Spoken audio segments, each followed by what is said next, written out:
ಚರಾಚರ ತತ್ಪರಂ ದರ್ಶಿತಂ ಮೇನ ತಸ್ಮೈ ಶ್ರೀ ಗುರವೇ ನಮಃ. ಬ್ರಹ್ಮಾಂಡ ಬಾಂಡೋದರನ್ನ ಮನದಾಳದಲ್ಲಿ ಸ್ಮರಿಸಿಕೊಳ್ಳುತ್ತ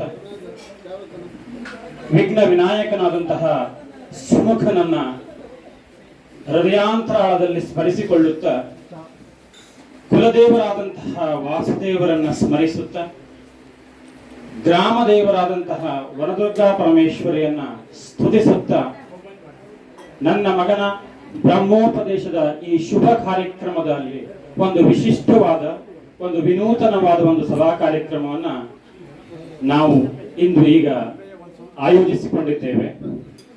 ಬಹಳ ದಿನದ ಕನಸು ನನಸಾಗುವಂತಹ ಸುಸಂದರ್ಭ ಈ ಒಂದು ವೇದಿಕೆಯಲ್ಲಿ ನಿರ್ಮಾಣವಾಗಿದೆ. ಆಗಮಿಸಿದಂತಹ ಎಲ್ಲ ಬಂಧು ಬಾಂಧವರಿಗೆ, ಊರ ನಾಗರಿಕರಿಗೆ, ಮಿತ್ರರಿಗೆ, ಸಹೋದ್ಯೋಗಿ ಮಿತ್ರರಿಗೆ ಮತ್ತೊಮ್ಮೆ ಮಗದೊಮ್ಮೆ ಸ್ವಾಗತವನ್ನ ಕೋರುತ್ತಾ ಈ ಒಂದು ಸಭಾ ಕಾರ್ಯಕ್ರಮ, ಪುಸ್ತಕ ಬಿಡುಗಡೆ ಕಾರ್ಯಕ್ರಮದ ಅಧ್ಯಕ್ಷ ಸ್ಥಾನವನ್ನ ಹಿರಿಯ ವಾಗ್ಮಿಗಳು, ಉಪನ್ಯಾಸಕರು, ಯಕ್ಷಗಾನ ತಾಳಮದ್ದಲೆ ಅರ್ಥಧಾರಿಗಳು ಆದಂತಹ ಶ್ರೀ ಎಂ.ಎನ್. ಹೆಗಡೆ ಹಳವಳ್ಳಿಯವರನ್ನ ಹೃದಯಪೂರ್ವಕವಾಗಿ ವೇದಿಕೆಗೆ ಸ್ವಾಗತಿಸಬೇಕಾಗಿ ಶ್ರೀಯುತ ನಾರಾಯಣ್ ಹೆಬ್ಬಾರ್ ಅವರಲ್ಲಿ ನಾನು ಕೇಳಿಕೊಳ್ತಾ ಇದ್ದೇನೆ. ಹಾಗೆ ಉದ್ಘಾಟಕರಾಗಿ ನನ್ನ ನೆಚ್ಚಿನ ಗುರುಗಳಾದಂತಹ ಸದಾ ಹಸನ್ಮುಖಿಗಳಾದಂತಹ ಡಾಕ್ಟರ್ ಜಿ.ಎಲ್. ಹೆಗಡೆಯವರನ್ನ ನಾನು ಹೃದಯಪೂರ್ವಕವಾಗಿ ವೇದಿಕೆಗೆ ಸ್ವಾಗತಿಸಬೇಕಾಗಿ ನಮ್ಮ ತಂದೆಯವರ ಬಳಿಯಲ್ಲಿ ಕೇಳಿಕೊಳ್ತಾ ಇದ್ದೇನೆ. ಎಲ್ಲರೂ ಕರತಾಳನ ಮಾಡುವ ಮೂಲಕ ಅವರಿಗೆ ಸ್ವಾಗತವನ್ನು ಕೊಡಬೇಕಾಗಿ ಕೇಳ್ಕೊಳ್ತಾ ಇದ್ದೇನೆ. ನಮ್ಮ ಕುಟುಂಬಕ್ಕೂ ಕುಡುಗುಂಡಿ ಕುಟುಂಬಕ್ಕೂ ಅನ್ಯೋನ್ಯವಾದಂತಹ ಸಂಬಂಧವಿದೆ. ಇಂದು ನಿನ್ನೆಯದಲ್ಲ ಆ ಸಂಬಂಧ. ಈ ಪುಸ್ತಕದಲ್ಲಿ ಅದರ ಬಗ್ಗೆ ಬಹಳಷ್ಟು ವಿವರಣೆಗಳಿವೆ. ಹಿರಿಯರಾದಂತಹ ಸುಬ್ರಾಯ್ ವೆಂಕಟರಮಣ್ ಭಟ್ರವರು ಮಾವ, ನಾವು ಪ್ರೀತಿಯಿಂದ ಮಾವ ಅಂತ ಕರೆಯುವುದು. ದಯವಿಟ್ಟು ವೇದಿಕೆಗೆ ಬರಬೇಕು. ನಮ್ಮ ತಂದೆಯವರಾದಂತಹ ನಾರಾಯಣ ಹೆಬ್ಬಾರ್ ಅವರು ಅವರನ್ನ ವೇದಿಕೆಗೆ ಕರೆತರಬೇಕಾಗಿ ಕೇಳಿಕೊಳ್ತಾ ಇದ್ದೇನೆ.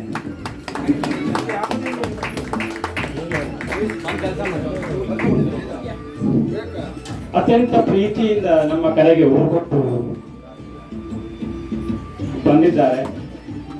ನಮಗೆ ಅತ್ಯಂತ ಸಂತೋಷದ ದಿವಸ ಇವತ್ತು. ಹೇಳಲಾಗದಂತಹ ಒಂದು ಆಪ್ಯಾಯಮಯವಾದಂತಹ ಸಂತೋಷ ನಮಗೆ ಆಗ್ತಾ ಇದೆ. ನೀವೆಲ್ಲ ಬಂದು ಸಂತೋಷದಿಂದ ಇಲ್ಲಿ ಕುಳಿತಿರುವಂಥದ್ದು, ಹಿರಿಯರು ಬಂದಿರುವಂಥದ್ದು. ಅದೇ ರೀತಿ ಆಹ್ವಾನಿತರಾಗಿ ನಮ್ಮ ಇವತ್ತಿನ ಈ ಬ್ರಹ್ಮೋಪದೇಶ ಕಾರ್ಯಕ್ರಮವನ್ನು ಸುಸಾಂಗವಾಗಿ ನಡೆಸಿಕೊಂಡಂತಹ ದತ್ ಭಟ್ ಸರ್ ಅವರಿಗೂ ಸಹಿತ, ಶ್ರೀ ದತ್ ಭಟ್ ಸರ್ ಅವರಿಗೂ ನಾನು ವೇದಿಕೆಗೆ ಆಹ್ವಾನಿಸುತ್ತಿದ್ದೇನೆ. ನಮ್ಮ ತಂದೆಯವರಾದಂತಹ ನಾರಾಯಣ ಹೆಬ್ಬಾರ್ ಅವರು ಅವರನ್ನ ವೇದಿಕೆಗೆ ಕರೆತರಬೇಕಾಗಿ ಕೇಳಿಕೊಳ್ತಾ ಇದ್ದೇನೆ. ಇವರನ್ನ ಪರಿಚಯ ಮಾಡಿಕೊಡುವಂತಹ ಅವಶ್ಯಕತೆಗಳಿಲ್ಲ. ಉಮೇಶ್ ಭಟ್ವಾಡ, ಶ್ರೀಯುತ ಉಮೇಶ್ ಭಟ್ವಾಡ ನಮ್ಮ ಒಂದು ಯಾವುದೋ ಒಂದು ಸಂಬಂಧ ಅದು ಹೇಳಲಿಕ್ಕೆ ಸಾಧ್ಯತೆ ಇಲ್ಲ. ನಮ್ಮ ಈ ಬ್ರಹ್ಮೋಪದೇಶ ಕಾರ್ಯಕ್ರಮಕ್ಕೆ ಅವರು ಪುರೋಹಿತರಾಗಿ ಬಂದಿದ್ದರು. ಅವರನ್ನೂ ಸಹಿತ ನಾನು ವೇದಿಕೆಗೆ ಆಹ್ವಾನಿಸುತ್ತಿದ್ದೇನೆ. ನಮ್ಮ ತಂದೆಯವರು ವೇದಿಕೆಗೆ ಕರೆತರಬೇಕಾಗಿ ಕೇಳಿಕೊಳ್ತಾ ಇದ್ದೇನೆ.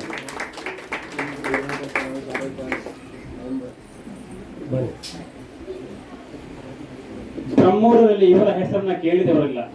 ಪ್ರಸಂಗಕರ್ತರು, ಸಜ್ಜನರು, ಉತ್ತಮ ಕೃಷಿಕರು, ತಾಳಮದ್ದಲೆಯ ಅರ್ಥಧಾರಿ, ಸರ್ವ ರೀತಿಯಲ್ಲಿ ಕಲೆಯನ್ನ ಅಭಿವ್ಯಕ್ತಿಗೊಳಿಸಿದಂತಹ ಮೊಳಕಾಲಿನ ಶ್ರೀ ನಾರಾಯಣ್ ಭಟ್ ಬ್ರಹ್ಮರವರು, ಅವರನ್ನು ಸಹಿತ ನಮ್ಮ ತಂದೆಯವರು ವೇದಿಕೆಗೆ ಕರೆತರಬೇಕಾಗಿ ಕೇಳಿಕೊಳ್ತಾ ಇದ್ದೇನೆ. ಎಲ್ಲರೂ ಕರತಾಳದ ಮೂಲಕ ಅವರನ್ನ ಸ್ವಾಗತಿಸಬೇಕಾಗಿ ಕೇಳಿಕೊಳ್ತಾ ಇದ್ದೇನೆ.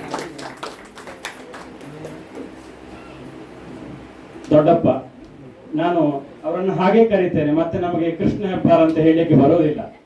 ನನ್ನ ಪ್ರೀತಿಯ ದೊಡ್ಡಪ್ಪನನ್ನ ನಾನು ವೇದಿಕೆಗೆ ಕರೀತಾ ಇದ್ದಾನೆ. ನನ್ನ ಅಪ್ಪ ದೊಡ್ಡಪ್ಪನನ್ನ ಕರ್ಕೊಂಡು ಬೇಕು ವೇದಿಕೆಗೆ ಕೇಳ್ಕೊಳ್ತಾ ಇದ್ದೇನೆ. ಎಲ್ಲರಿಗೂ ಕಲೆ ಒಲಿಯುವುದಿಲ್ಲ, ಎಲ್ಲ ಕಲೆಯೂ ಒಲಿಯುವುದಿಲ್ಲ. ಕೆಲವೊಬ್ಬರಿಗೆ ಒಂದೊಂದು ಕಲೆ ಮಾತ್ರ ಒಲಿತದೆ. ಅದು ನನ್ನ ಮಾವ ರಾಘವೇಂದ್ರ ಹೆಗಡೆ ಕಬಗಾರ್. ಯಾವುದರಲ್ಲಿ ಅವರ ಬಗ್ಗೆ ಹೇಳಿ ನಿಮಗೆ ಗೊತ್ತುಂಟು, ಅದ್ರ ಬಗ್ಗೆ ಹೇಳಲಿಕ್ಕೆ ಹೋಗುದಿಲ್ಲ. ಎಲ್ಲ ಕಲಿಯು ಕಲಿತಂತಹ ಒಂದು ವರ್ಸಟೈಲ್ ಅಂತ ನಾವೊಂದು ಇಂಗ್ಲಿಷ್ ಅಲ್ಲಿ ವರ್ಡ್ ಬಳಸ್ತೀವಿ. Versatile relative of my family ಅಂತ ಹೇಳಿದಾಗೆ. ಹಾಗಾಗಿ ಎಲ್ಲ ಕಲೆಯನ್ನ ಬಲ್ಲದ ಸರಳ ಸಜ್ಜನಿಕೆಯ ವ್ಯಕ್ತಿ ಆದಂತಹ ಶ್ರೀಯುತ ರಾಘವೇಂದ್ರ ಹೆಗಡೆಯವರನ್ನ ನಮ್ಮ ತಂದೆಯವರು ವೇದಿಕೆಗೆ ಕರೆತರಬೇಕಾಗಿ ತಮ್ಮಲ್ಲಿ ಆತ್ಮೀಯವಾಗಿ ಕೇಳಿಕೊಳ್ತಾ ಇದ್ದೇನೆ.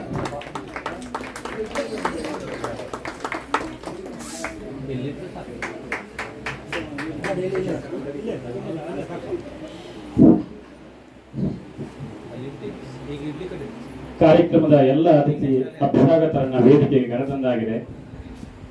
ಸ್ವಾಗತವನ್ನ ಮಾಡಬೇಕಾಗಿದೆ. ಸ್ವಾಗತ ಗೀತೆಯನ್ನ ನನ್ನ ಪುಟಾಣಿ ಮಗಳು, ನನ್ನ ತಮ್ಮನ ಮಗಳು ಸಿದ್ಧತೆ ಮಾಡಿಕೊಂಡಿದ್ದಾಳೆ. ಅವಳನ್ನ ವೇದಿಕೆಗೆ ಕರೆದು ಬಿಡೋಣ. ನಾಗಶ್ರೀ ಎಸ್, ವೇದಿಕೆಗೆ ಬರ್ತೀಯಾ?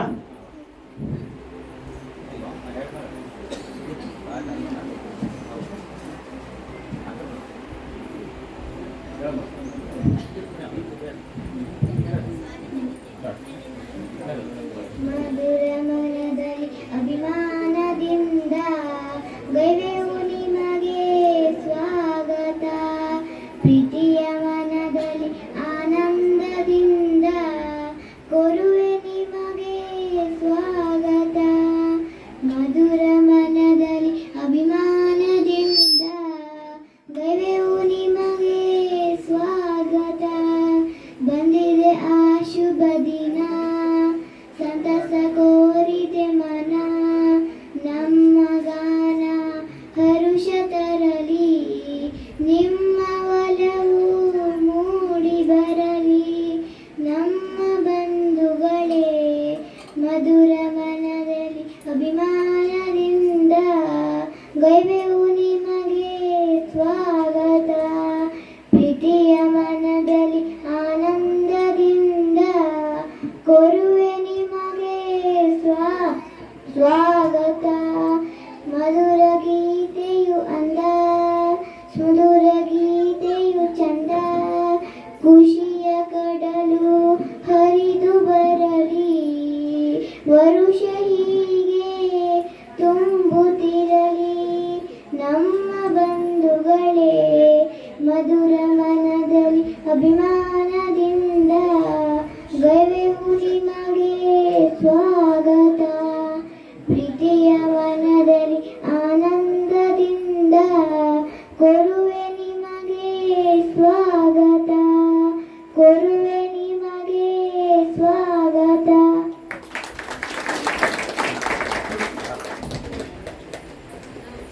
ಸರ್ವರನ್ನ ಸ್ವಾಗತ ಗೀತೆಯ ಮೂಲಕ ಸ್ವಾಗತಿಸಿದಂತಹ ಪುಟಾಣಿ ಮಗಳಿಗೆ ಧನ್ಯವಾದವನ್ನು ಸಲ್ಲಿಸುತ್ತಾ, ನಮ್ಮ ಅಜ್ಜನವರಿಗೆ ವಾಸುದೇವ ವೆಂಕಟರಮಣ ಹೆಬ್ಬಾರವರಿಗೆ ಕುಲದೇವರಾದಂತಹ ವಾಸುದೇವರೆಂದರೆ ಎಲ್ಲಿಲ್ಲದ ಭಕ್ತಿ. ಹಾಗಾಗಿ ಈ ಕಾರ್ಯಕ್ರಮ ವಾಸುದೇವ ಸ್ತುತಿಯೊಂದಿಗೆ ಪ್ರಾರಂಭವಾದರೆ ಅತ್ಯಂತ ಅರ್ಥಪೂರ್ಣವಾಗಿರುತ್ತದೆ ಎನ್ನುವುದು ನಮ್ಮ ಅಭಿಪ್ರಾಯ. ಹಾಗಾಗಿ ವಾಸುದೇವ ಸ್ತುತಿಯನ್ನು ಮಾಡಬೇಕಾಗಿ ಇವತ್ತು ಬ್ರಹ್ಮೋಪದೇಶವನ್ನು ಪಡೆದಂತಹ ನಾಗಪ್ರಸೀದನಲ್ಲಿ ಕೇಳಿಕೊಳ್ತಾ ಇದ್ದೇನೆ.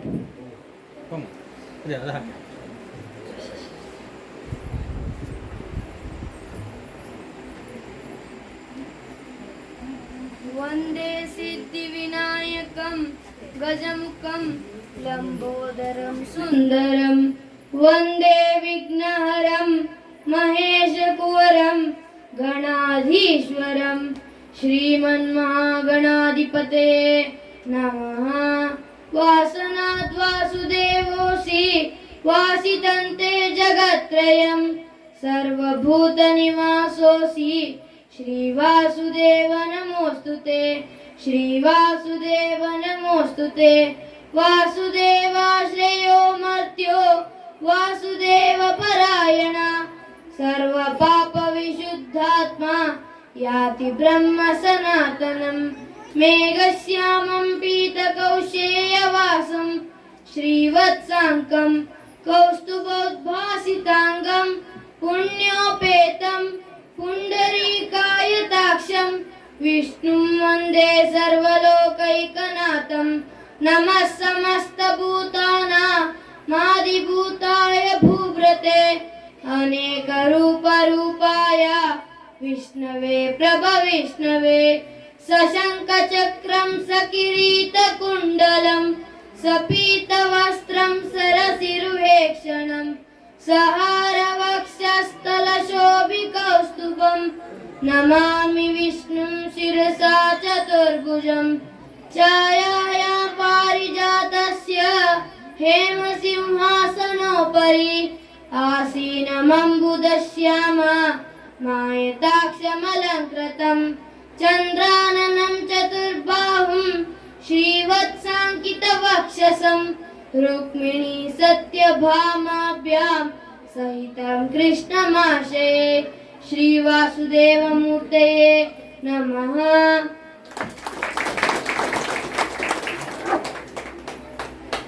ವಾಸುದೇವ ಸ್ತುತಿಯೊಂದಿಗೆ ಕಾರ್ಯಕ್ರಮ ಪ್ರಾರಂಭಗೊಂಡಿದೆ. ವೇದಿಕೆಯ ಮೇಲೆ ಆಸೀನರಾದಂತಹ ಸರ್ವರನ್ನು ಹಾಗೆ ಬಂಧು ಬಾಂಧವರನ್ನ ಸ್ವಾಗತಿಸಬೇಕಾಗಿ ನನ್ನ ತಮ್ಮನಾದಂತಹ ಶ್ರೀಧರ್ನಲ್ಲಿ ಕೇಳಿಕೊಳ್ತಾ ಇದ್ದೇನೆ.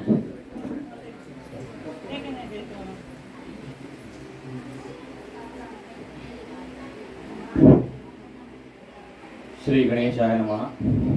ಓಂ ನಮೋ ಭಗವತೆ ವಾಸುದೇವಾಯ ನಮಃ. ಸರ್ವೇಭ್ಯೋ ನಮಃ. ನಮ್ಮ ಅಜ್ಜನನ್ನ ಆದರ್ಶವಾಗಿಟ್ಕೊಂಡು ನಮ್ಮ ತಂದೆಯವರು, ದೊಡ್ಡಪ್ಪನವರು, ಹಾಗೆ ಚಿಕ್ಕಪ್ಪನವರು, ಹಾಗೆ ನಮ್ಮ ಅತ್ತೆಯಂದಿರೆಲ್ಲ ಬೆಳೆದು ಬಂದರು. ಅವರೇ ನಮಗೆ ಆದರ್ಶಪ್ರಾಯ. ನಮ್ಮ ತಂದೆಯವರನ್ನ, ಹಾಗೆ ಎಲ್ಲ ನಮ್ಮ ಕುಟುಂಬಸ್ಥರನ್ನ, ಹಿರಿಯರನ್ನ, ಹಾಗೆ ನಮ್ಮ ಅಜ್ಜನವರ ಆದರ್ಶಗಳನ್ನು ನೋಡಿಕೊಂಡು ಸಾಧ್ಯವಾದಷ್ಟರ ಮಟ್ಟಿಗೆ ಅದನ್ನು ಅಳವಡಿಸಿಕೊಳ್ಳಿಕ್ಕೆ ಇವತ್ತು ಪ್ರಯತ್ನ ಮಾಡ್ತಾ ನಾವಿದ್ದೇವೆ. ಇಂತಹ ಸಂದರ್ಭದಲ್ಲಿ 1-2 ವರ್ಷದ ಹಿಂದೆ ನಮ್ಮ ತಂದೆಯವರು ನಮ್ಮ ತಂದೆಯವರು ನಮ್ಮ ಅಜ್ಜನ ಫೋಟೋಕ್ಕೆ ನಮಸ್ಕರಿಸದೆ ಯಾವತ್ತೂ ಊಟ ಮಾಡಲ್ಲ, ಒಂದು ದಿವಸವೂ ತಪ್ಪಿಸಲ್ಲ. ಹಾಗೆ ಈ ಕಬಗಾಲ್ ಗ್ರಾಮದ ಎಲ್ಲರಿಗೂ ಗೊತ್ತುಂಟು ಅವರು ಯಾರು, ಅವರು ಹೇಗೆ ಎನ್ನುವಂಥದ್ದು ಅವರನ್ನು ನೆನಪಿಸಿಕೊಳ್ತಾರೆ. ಆದರೆ ಅವರು ಹೇಗೆ ಬದುಕಿದ್ದಾರೆ ಅನ್ನುವಂಥದ್ದು ಗೊತ್ತಿಲ್ಲ. ಇದನ್ನು ಜನರ ಮುಂದೆ, ನಮ್ಮ ಕುಟುಂಬದವರ ಅಂದರೆ ಈಗಿನ ಮೊಮ್ಮಕ್ಕಳ ಮುಂದೆ, ಮರಿಮಕ್ಕಳ ಮುಂದೆ, ಅಂದರೆ ಮರಿಮಕ್ಕಳಿರ್ಬೇಕಾದ್ರೆ ನಮ್ಮ ಅಜ್ಜ ಈಗಿಲ್ಲ, ಅವರಿಗೆಲ್ಲ ಅದರ ಪರಿಚಯ ಆಗಬೇಕು. ಇವತ್ತು ಆ ಪುಸ್ತಕ ತೆಗೆದ್ರೆ ಆ ಮರಿಮಕ್ಕಳದ್ದು ಫೋಟೋನೂ ಇದೆ, ಅದರಲ್ಲಿ ತಮ್ಮ ಫೋಟೋ ಇದೆ, ತಮ್ಮ ಅಜ್ಜನ ಹಿನ್ನೆಲೆ ಏನು ಅಂತ ಅವ್ರು ನೋಡ್ಕೊಳ್ತಾರೆ. ಆ ಎಲ್ಲ ಉದ್ದೇಶದ ಒಂದು ಹಿನ್ನೆಲೆಯಲ್ಲಿ ಒಂದು ಪುಸ್ತಕವನ್ನು ನಮ್ಮ ತಂದೆಯವರು ಹೊರತರಬೇಕು ನಮ್ಮ ಅಜ್ಜನ ಕುರಿತಾಗಿ. ಅವರ ಆಶಯ ಅದು, ಅವರ ಪ್ರೀತಿ, ವಿಶ್ವಾಸ, ಹಾಗೆ ಎಲ್ಲ ನಮ್ಮ ಕುಟುಂಬದವರ ಆಶಯ. ಅದನ್ನು ಇವತ್ತು ನಾವು ಅಂದರೆ ನಮ್ಮ ಅಣ್ಣನ ಮಗನ ಬ್ರಹ್ಮೋಪದೇಶದ ನಿಮಿತ್ತ ಆ ಕಾರ್ಯಕ್ರಮವನ್ನು ನಾವು ಇವತ್ತು ಇಟ್ಕೊಂಡಿದ್ದೇವೆ. ಹಾಗಾಗಿ ಈ ಕಾರ್ಯಕ್ರಮವನ್ನು ಇಲ್ಲಿ ಆಯೋಜಿಸಿದ್ದೇವೆ. ಈ ಕಾರ್ಯಕ್ರಮಕ್ಕೆ ಗಣ್ಯ ವ್ಯಕ್ತಿಗಳನ್ನು ನಾವು ಇವತ್ತು ಆಹ್ವಾನಿಸಿದ್ದೇವೆ. ನಮ್ಮ ಕರೆಗೆ ಹೋಗ್ಬಿಟ್ಟು ಗಣ್ಯ ವ್ಯಕ್ತಿಗಳೆಲ್ಲ ಈ ಸಭಾಸೀನರಾಗಿದ್ದಾರೆ. ಅವರನ್ನೆಲ್ಲರ ಸ್ವಾಗತಿಸುವಂತಹ ಕೆಲಸವನ್ನು ನಾನೀಗ ಮಾಡಲೇಬೇಕಾಗಿದೆ. ಹಾಗೆ ಈ ಕಾರ್ಯಕ್ರಮದ ಅಧ್ಯಕ್ಷತೆಯನ್ನು ವಹಿಸಿಕೊಳ್ಬೇಕು ಅಂತೇಳಿ ನಾವು ಪ್ರೊಫೆಸರ್ MN ಹೆಗಡೆ ಅವರಲ್ಲಿ ವಿನಂತಿ ಮಾಡಿಕೊಂಡ್ವಿ. ದೂರದ ಯಲ್ಲಾಪುರದಿಂದ ಅವ್ರು ಬರಬೇಕು. ನಾವು GL ಹೆಗಡೆ ಅವರ ಮುಖಾಂತರವಾಗಿ ಅವರನ್ನು ಕಾಂಟ್ಯಾಕ್ಟ್ ಮಾಡಿ ನಮ್ಮ ಕಾರ್ಯಕ್ರಮಕ್ಕೆ ಬಹುದೂರದಿಂದ ಯಲ್ಲಾಪುರದಿಂದ ಬರಬೇಕು, ಮಿರ್ಜಾನಿಗೆ ಬಂದಮೇಲೆ ಮತ್ತು ಕಬ್ಗಾಲಿಗೆ ಬರಬೇಕು. ಹಾಗಾಗಿ ಇದೆಲ್ಲ ಪ್ರದೇಶ ಸುತ್ತಿ ಬರಬೇಕು ಅಂದರೆ ಅಷ್ಟು ಸಾಹಸದ ಕೆಲಸ ಮಾಡಬೇಕಾಗ್ತದೆ ನಾವು. ಹಾಗಾಗಿ ಅಷ್ಟು ದೂರದಿಂದ ನಮ್ಮ ಕರೆಗೆ ಹೋಗ್ಬಿಟ್ಟು ಅವರು ಬಂದಿದ್ದಾರೆ. ಸಾಂಕೇತಿಕವಾಗಿ ಅವರ ಪರಿಚಯವನ್ನು ನಾನು ಮಾಡ್ತೇನೆ. ಅವರು ಪ್ರೊಫೆಸರ್ ಆಗಿ ಸುಮಾರು 33 ವರ್ಷಗಳ ಕಾಲ ಸೇವೆಯನ್ನು ಸಲ್ಲಿಸಿದ್ದಾರೆ. YTSS PU ಕಾಲೇಜ್ ಗಣಿತ ಉಪನ್ಯಾಸಕರಾಗಿ ಕೆಲಸ ಮಾಡಿದ್ದಾರೆ. ನೋಡಿ, ಒಬ್ಬನ ಪ್ರತಿಭೆ ಅನ್ನುವಂಥದ್ದು ಹೇಗೆ ಬೇರೆ ಬೇರೆ ಮುಖದಲ್ಲಿ ಗೋಚರ ಆಗ್ತದೆ ಅನ್ನಲಿಕ್ಕೆ ಇದು ಸಾಕ್ಷಿ. ಯಾಕೆಂದ್ರೆ ಒಬ್ಬ ಗಣಿತ ಉಪನ್ಯಾಸಕ, ನಾನೊಬ್ಬ ವಿಜ್ಞಾನದ ಶಿಕ್ಷಕರು, ಗಣಿತದ ಉಪನ್ಯಾಸಕರು, ವಿಜ್ಞಾನಕ್ಕೆ ಸಂಬಂಧಪಟ್ಟ ಕೆಲವು ವ್ಯಕ್ತಿಗಳು, ಇವರು ಭಾಷಣಕ್ಕೆ ಮತ್ತು ಮಾತುಗಾರಿಕೆಗೆ ಯೋಗ್ಯ ಅಲ್ಲ ಅನ್ನುವಂಥದ್ದು ರೂಢಿ ಕೆಲವು ಜನರಿಗೆ ಗೊತ್ತಿದೆ. ಆದರೆ MN ಹೆಗಡೆ ಅವರು ಆಗಲ್ಲ. ಅವರು ಅದಕ್ಕೆ ಹೊರತಾದವರು, ಉತ್ತಮ ವಾಗ್ಮಿಗಳು, ತಾಳಮದ್ದಲೆಯ ಅರ್ಥಧಾರಿಗಳು ಹೌದು. ಹಾಗೆ 33 ವರ್ಷಗಳ ಕಾಲ ಮಕ್ಕಳಿಗೆ ಅತ್ಯದ್ಭುತವಾದ ಗಣಿತವನ್ನು ಬೋಧನೆ ಮಾಡಿದಂಥವ್ರು. ಅಂಥವರು ನಮ್ಮ ಇವತ್ತು ವೇದಿಕೆಯಲ್ಲಿದ್ದಾರೆ. ಅವರು ಈ ಕಾರ್ಯಕ್ರಮದ ಅಧ್ಯಕ್ಷತೆಯನ್ನು ವಹಿಸಿಕೊಳ್ಬೇಕು ಅಂತ ಕೇಳ್ಕೊಳ್ತಾ, ನಮ್ಮ ಮನೆಯವರ ಪರವಾಗಿ, ನಮ್ಮ ಕುಟುಂಬದವರ ಪರವಾಗಿ, ಇಲ್ಲಿ ನೆರೆದಿರುವಂತಹ ಸಮಸ್ತರ ಪರವಾಗಿ, ಅವರಿಗೆ ವೈಯಕ್ತಿಕವಾಗಿ ಎಲ್ಲರ ಪರವಾಗಿ ಹೃತ್ಪೂರ್ವಕವಾದಂತಹ ಸ್ವಾಗತವನ್ನು ಕೋರ್ತಾ ಇದ್ದೇನೆ. ಅವರನ್ನ ಶಾಲ್ ಹೊದಿಸಿ ಸ್ವಾಗತಿಸಬೇಕು ಅಂತ ಹೇಳಿ ಕೇಳ್ಕೊಳ್ತಾ ಇದ್ದೆ.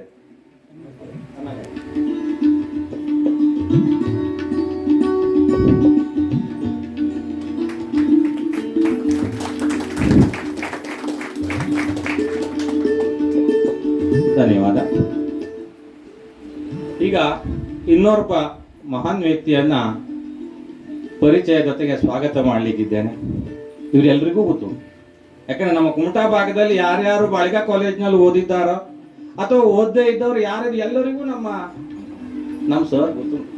ಯಾಕೆಂದ್ರೆ ಡಾಕ್ಟರ್ GL ಹೆಗ್ಡೆ ಅವರು ಸುದೀರ್ಘ ಸೇವೆಯನ್ನ doctor AV Baliga arts and science ಕಾಲೇಜಲ್ಲಿ ಅವರು ಪೂರೈಸಿದ್ದಾರೆ. ನಾನು GL ಹೆಗ್ಡೆ ಅವ್ರ ಬಗ್ಗೆ ಒಂದೆರಡು ಮಾತಾಡಲೇಬೇಕು. ಯಾಕೆಂದ್ರೆ GL ಹೆಗ್ಡೆ ಅವರು ಎಂತಹ ಉಪನ್ಯಾಸಕರು ಅಂತಂದ್ರೆ ಅದಕ್ಕೆ ನಾನು ಸಾಕ್ಷಿ, ನಮ್ಮ ಅಣ್ಣ ಸಾಕ್ಷಿ, ನಾನು ಸಿದ್ದಾಪುರಕ್ಕೆ ಹೋಗಿದ್ದೇನೆ, ಅಲ್ಲೂ ಸಾಕ್ಷಿ ಸಿಕ್ಕಿದೆ.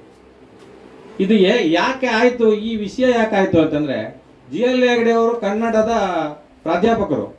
ಆದರೆ GL ಹೆಗ್ಡೆ ಅವರ ವಿದ್ಯಾರ್ಥಿಗಳು ಕೇವಲ ಕನ್ನಡ ಕಲಿಯೋರು ಮಾತ್ರ ಅಲ್ಲ, ವಾಣಿಜ್ಯ ಶಾಸ್ತ್ರ ಕಲಿಯೋರು ಅವರೇ. ಕಾಮರ್ಸ್ ಕಾಲೇಜಿಂದನೂ ಬರ್ತಾರೆ. ಬೇರೆ ಯಾವುದೋ ಕ್ಲಾಸ್ ಇದ್ರು ಕೂಡ, ಆ ಕಡೆ ಬಾಟ್ನಿ ಕ್ಲಾಸ್ ಇದ್ರು ಕೂಡ ಈ ಕಡೆ ಕನ್ನಡ ಕ್ಲಾಸಿಗೆ ಬಂದು ಕೂತ್ಕೊಳ್ಳೋರು ಇದ್ದಾರೆ. ಬೇರೆ ಎಲ್ಲ ಕ್ಲಾಸ್ ಅವರು ಕ್ಲಾಸ್, ಯಾರ ಕ್ಲಾಸಲ್ಲಿ ವಿದ್ಯಾರ್ಥಿಗಳು ಇಲ್ಲದೆ ಇದ್ರು ಡಿಗ್ರಿ ಕಾಲೇಜಲ್ಲಿ GL ಹೆಗ್ಡೆ ಅವ್ರ ಕ್ಲಾಸಿಗೆ ಮಾತ್ರ ಫುಲ್ ಅಟೆಂಡೆನ್ಸ್ ಮೀರಿ ಎಕ್ಸ್ಟ್ರಾ ಅಟೆಂಡೆನ್ಸ್ ಆ ಥರ ಪಾಠ ಮಾಡಿದವರು. ಅಂದರೆ ಮಕ್ಕಳನ್ನ ಹೇಗೆ ಹಿಡಿದಿಟ್ಟುಕೊಳ್ಬೇಕು ಅನ್ನುವಂಥದ್ದು ಅವರು ಕರಗತ ಮಾಡ್ಕೊಂಡಿದ್ದಾರೆ. ನಾನು ಸಿದ್ದಾಪುರದಲ್ಲಿ ಶಿಕ್ಷಕನಾಗಿದ್ದೆ, ನಮ್ಮ ಕಾರ್ಯಾಗಾರ ನಡೀತಾ ಇತ್ತು. ಅಲ್ಲಿ ಒಬ್ಬರು ಡಯಟ್ ಲೆಕ್ಚರರ್ ಬಂದಿದ್ರು. ನಾವೊಬ್ರು ಸುದ್ದಿ ಹೇಳ್ತೇನೆ ನಿಮಗೆ. ಅವರು ಆದರ್ಶ ಮೊನ್ನೆ ಲಾಸ್ಟ್ ಒಂದು 2 ತಿಂಗಳಿಂದ ಕಾರ್ಯಾಗಾರದಲ್ಲಿ ಆದಂಥದ್ದು. ಅವರು ವೆರ್ಣೇಕರ್ ಸರ್ ಅಂತ ಒಬ್ರು, ನಿಮ್ಗೆ ಒಬ್ರು ಪಾಠ ಮಾಡೋದನ್ನ ನಾನು ಹೇಳ್ತೇನೆ. ಅವರು ಯಾರಂತ ನಿಮಗೆ ಗೊತ್ತಿಲ್ಲ. ಕುಮಟಾ ಕಾಲೇಜ್ನಲ್ಲಿ GL ಹೆಗ್ಡೆ ಅಂತ ಒಬ್ರು ಪ್ರೊಫೆಸರ್ ಇದ್ದಿದ್ರು. ಅವ್ರು ಪಾಠ ಮಾಡ್ಬೇಕಾದ್ರೆ ಹೀಗೆ ಆಗ್ತಿತ್ತು ಅನ್ನೋದನ್ನು ಉದಾಹರಣೆಯಾಗಿ ನಮ್ಗೆ ಕೊಟ್ಟರು.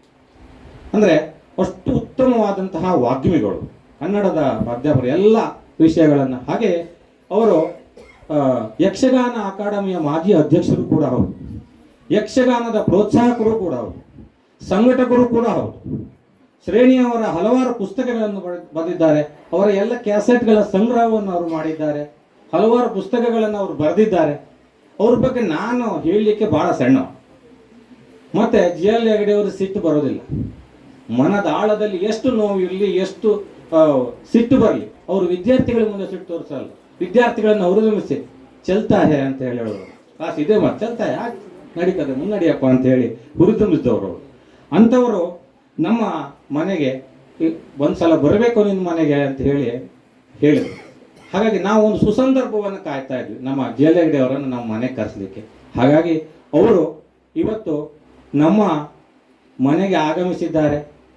ಅವರು ಈ ಕಾರ್ಯಕ್ರಮದಲ್ಲಿ ಪುಸ್ತಕದ ಉದ್ಘಾಟನೆಗಾಗಿ ಅವರನ್ನು ನಾವು ಆಹ್ವಾನಿಸಿದ ನಮ್ಮ ಕರೆಗೆ ಹೋಗ್ಬಿಟ್ಟು ಪ್ರೀತಿಪೂರ್ವಕವಾಗಿ ಇಲ್ಲಿ ಆಗಮಿಸಿದ್ದಾರೆ. ಕುಟುಂಬದವರ ಪರವಾಗಿ, ಎಲ್ಲ ಸಮಸ್ತ ನೆರರುವಂಥ ಜನರ ಪರವಾಗಿ, ವೈಯಕ್ತಿಕವಾಗಿ ಹೃತ್ಪೂರ್ವಕವಾದಂತಹ ಸ್ವಾಗತವನ್ನು ಅವರಿಗೆ ಕೊಡ್ತಾ ಇದ್ದಾರೆ. ವೆಂಕಟರಮಣಯ್ಯಪ್ಪರವರು ಶಾಲು ಹೊರಿಸುವುದರ ಮುಖಾಂತರವಾಗಿ ಅವರನ್ನು ಸ್ವಾಗತಿಸಬೇಕು ಅಂತ ಹೇಳಿ ಕೇಳ್ಕೊಳ್ತಾರೆ.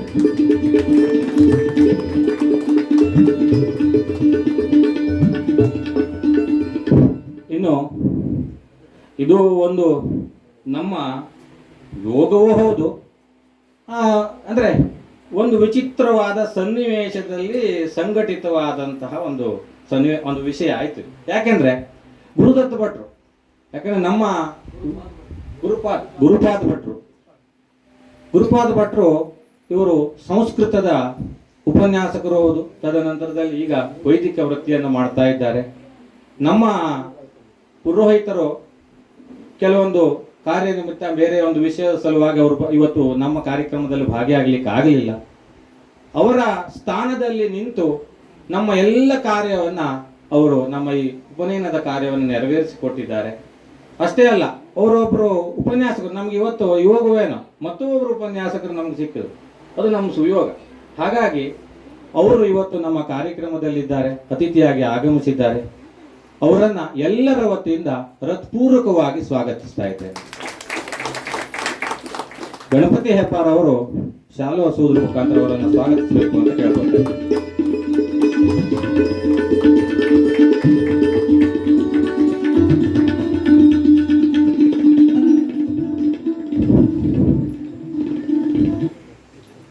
ನಾವು ಕೆಲವೊಂದು ಟೈಮಲ್ಲಿ ಬೇಜಾರಾದಾಗ ನಮ್ಗೆ ಯಕ್ಷಗಾನ ನೋಡೋ ಹವ್ಯಾಸ, ಯೂಟ್ಯೂಬ್ದಲ್ಲಿ ಹೋಗಿ ನೋಡ್ಲಿಕ್ಕೆ ಆಗದಿದ್ರು ಕೆಲವೊಮ್ಮೆ ಚಿಟ್ಟಾಣಿ ಅವ್ರದ್ದು ಕೌರವ ಆದರೆ ಹಿಂದ್ ಬದಿ ಕೂತವ್ರು ಯಾರು ಕೇಳಿದ್ರೆ ಉಮೇಶ್ ಭಟ್ರು ಭಾಗವತ್ಗೆ.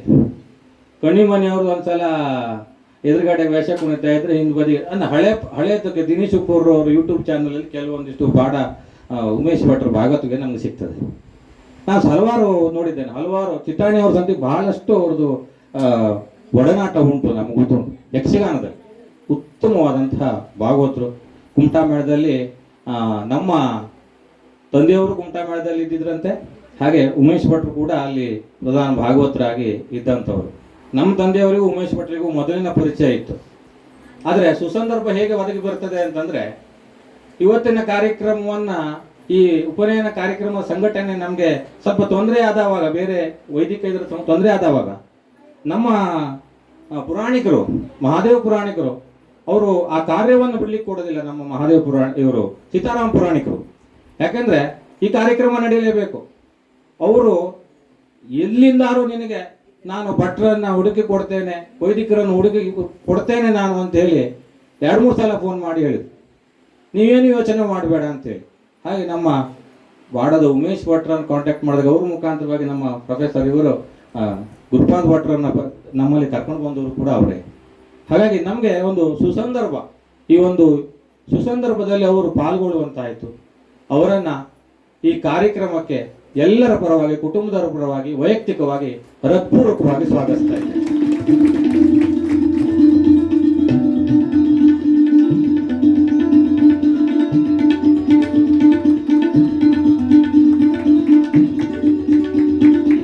ಧನ್ಯವಾದ.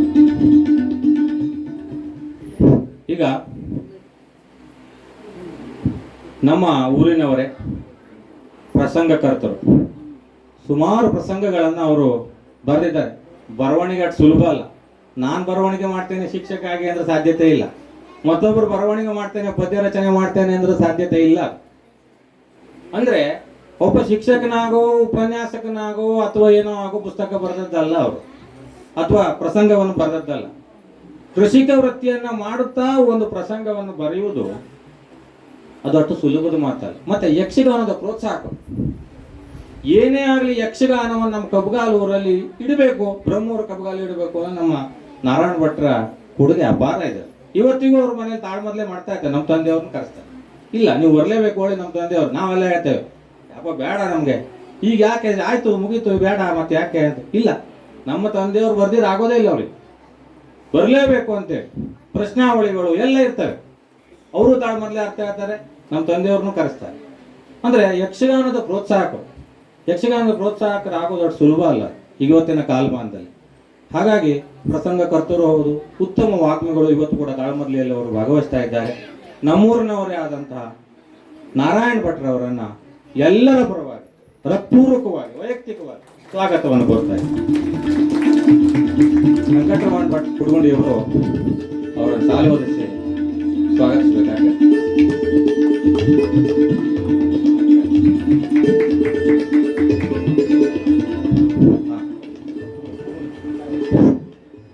ನಾನು ಕುಡ್ಗುಂಡಿ ಮಾವ ಅಂದ್ರೆ ನನಗೆ ಅದು ಅಪಾರವಾದ ಭಕ್ತಿ.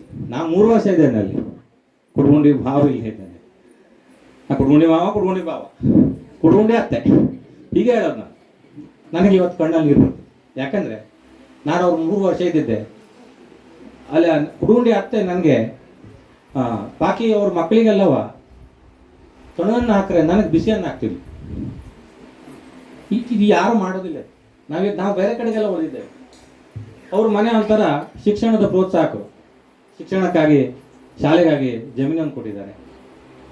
ಶಾಲೆಗೆ ಜಮೀನು ಕೊಡೋದಲ್ಲ, ನಮ್ಮಂಥ ಕಲಿಯೋರಿಗೆ ಅವ್ರ ಮನೇಲಿ ಇಟ್ಕೊಂಡು ಅನ್ನ ಹಾಕಿ ಶಾಲೆಗೆ ಕಳಿಸಿದ್ದಾರೆ.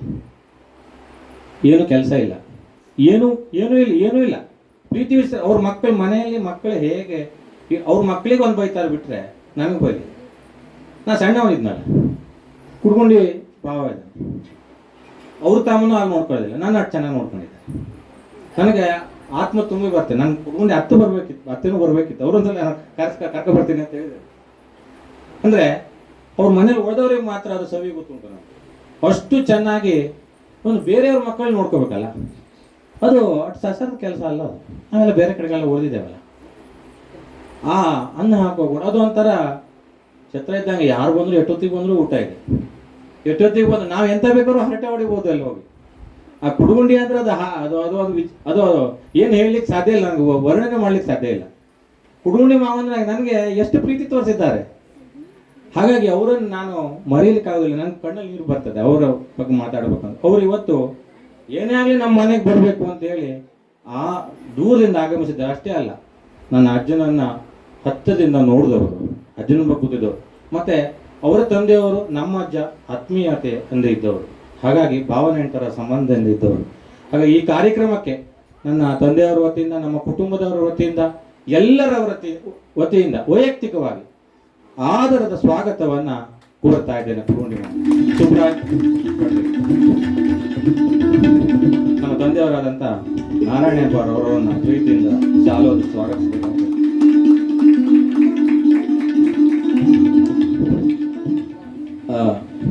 ಇನ್ನು ನಮ್ಮ ಕುಟುಂಬದವರೇ ಆದಂಥ ಕೃಷ್ಣ ಹೆಬ್ಬಾರ್ ದೊಡ್ಡಪ್ಪ ಅಂದರೆ ನಮಗೆ ಅದೆಷ್ಟು ಪ್ರೀತಿ ಅನ್ನಲಿಕ್ಕೆ ಸಾಧ್ಯತೆ ಇಲ್ಲ. ನಾವು ದೊಡ್ಡಪ್ಪನ ಮಾತು ಎಂದಿಗೂ ಮೀರಿದವರೇ ಅಲ್ಲ. ದೊಡ್ಡಪ್ಪ ಹೇಳಿದ ಅಂದಮೇಲೆ ಮುಗೀತು. ದೊಡ್ಡಪ್ಪ ಏನಾರು ಹೇಳಿದ್ರೆ ಅದು ಫೈನಲ್. ಆ ಥರ ಬದುಕಂತವ್ರು ನಮ್ಮ ದೊಡ್ಡಪ್ಪ. ಅವರು ಯಾರಿಗೂ ಇವತ್ತಿನವರೆಗೂ ಒಂದು ಎಷ್ಟೇ ಕಷ್ಟ ಆಗಲಿ, ಅದನ್ನು ಏನೇ ಆಗಲಿ, ಅದು ಕುಡ್ಗುಂಡಿ ಹೇಗೆ ಒಂದು ಮನೆತನವ, ಹಾಗೆ ಮೇಲೆ ನಮ್ಮ ಮೇಲ ಮನೆ ಅದು ಒಂದು ಮನೆತನ, ಅದು ಒಂದು ಧರ್ಮಛತ್ರ. ಅಂದ್ರೆ ಎಲ್ಲಿ ಏನು ಎಷ್ಟೊತ್ತಿಗೆ ಬಂದರೂ ಊಟ ವ್ಯವಸ್ಥೆ ಆಸರೆ. ನಮ್ಮ ಅಬ್ಬೇನು ಕೂಡ ಹಾಗೆ.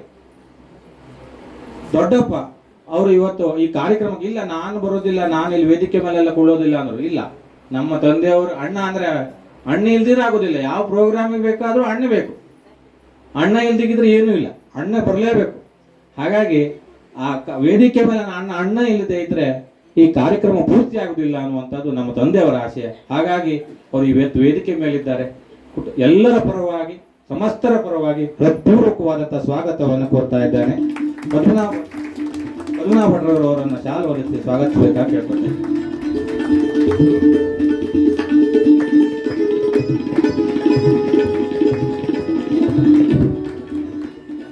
ಇನ್ನೋರವರು ನನ್ನ ಮಾವ, ಅಜ್ಜಿ ಮನೆ ಮಾವ. ನಾನು ಅಜ್ಜಿ ಮನೆ ಮಾವ ಅಂದರೆ ಬರದೇ ಇದ್ದ ಕಲೆ ಇಲ್ಲ, ಆಡು ಮುಟ್ಟದ ಸೊಪ್ಪಿಲ್ಲ ಅಂತ ಹೇಳ್ತಾರೆ. ನಮ್ಮ ರಾಘವ ಹೆಗಡೆ ಅವರು ಗೊತ್ತಿಲ್ಲದ ಕ್ಷೇತ್ರ ಇಲ್ಲ. ಯಾಕಂದರೆ ಒಂದು ಚಂದವಾದ ಗಣಪತಿ ಮೂರ್ತಿ ಮಾಡಿ ಹೇಳಿ, ಒಂದು ದಿವಸದಲ್ಲಿ ಒಂದು ಗಣಪತಿ ಮೂರ್ತಿ ಹೇಳಿ ಎಲ್ಲೂ ಇರುವುದಿಲ್ಲ. ಇಡಗುಂದಿ ಗಣಪತಿ ಮಾಡಿ ಅಂತೇಳಿ ಒಂದು ಮರದ ಕೆತ್ತನೆಯಲ್ಲಿ ಮಾಡಿರ್ತಾರೆ. ಅದು ಈ ವಿವೇಕಾನಂದರ ಮೂರ್ತಿ ಮಾಡಿ ಅಂತೇಳಿ ಮಾಡಿರ್ತಾರೆ. ಇವತ್ತು ಅವ್ರ ಮನೆಗೆ ಹೋಗಿ ನೋಡಿ, 2-3 ಶಿವನ ಮೂರ್ತಿ, ಎಲ್ಲ ಮೂರ್ತಿಗಳಲ್ಲಿದ್ದಾವೆ. ಯಕ್ಷಗಾನದಲ್ಲಿ ತುಂಬ ಹೆಸರು ಮಾಡಿದಂಥವ್ರು. ಅಷ್ಟೇ ಅಲ್ಲ, ಸಂಗೀತವನ್ನು ಕಲ್ತಂಥವ್ರು, ಭರತನಾಟ್ಯವನ್ನು ಕಲ್ತಂಥವ್ರು, ಉತ್ತಮ ಕೃಷಿಕರು. ಯಾವ ಕೆಲಸನೂ ಬರೋದಿಲ್ಲ ಅಂತಿಲ್ಲ. ಮರ ಹತ್ತೋದು ನಮ್ಮ ಹತ್ರ ಯಾರ ಹತ್ರ ಮರ ಹತ್ತಲಿಕ್ಕೆ ಆಗೋದಿಲ್ಲ, ಅವ್ರು ಮರ ದಂಡೆಗೆ ತರಬೇಕು ಅಂತ. ಯಾವ ಕೆಲಸನೂ ಬರೋದಿಲ್ಲ ಅಂತಿಲ್ಲ, ಅಷ್ಟು ಅಚ್ಚುಕಟ್ಟಾಗಿ ಮಾಡಬಲ್ಲಂತಹ ವ್ಯಕ್ತಿ. ಹಾಗೆ ನಮ್ಗೆ ಅತ್ಯಂತ ಪ್ರೀತಿ ಪಾತ್ರರಾದಂಥವ್ರು. ನಾವು ಮೊದಲಿಂದ ಸಣ್ಣ ಇರಬೇಕಾರಿಂದನೇ ನಮ್ಮನ್ನು ಎತ್ತಿ ಆಡ್ಸಂಥವ್ರು.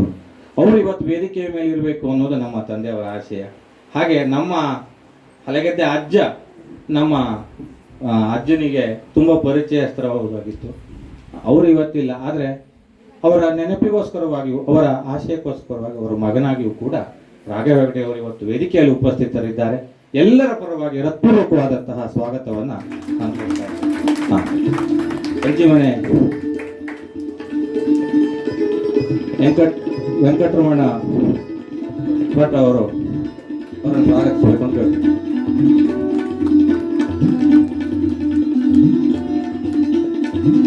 ನೀವು ನಂಬ್ತಿರೋ ಬಿಡ್ತೀರಾ, ಇಲ್ಲಿ ನನ್ನ ಅಜ್ಜ ಮತ್ತು ಅಪ್ಪ ಇಬ್ಬರು ಇದ್ದಾರೆ.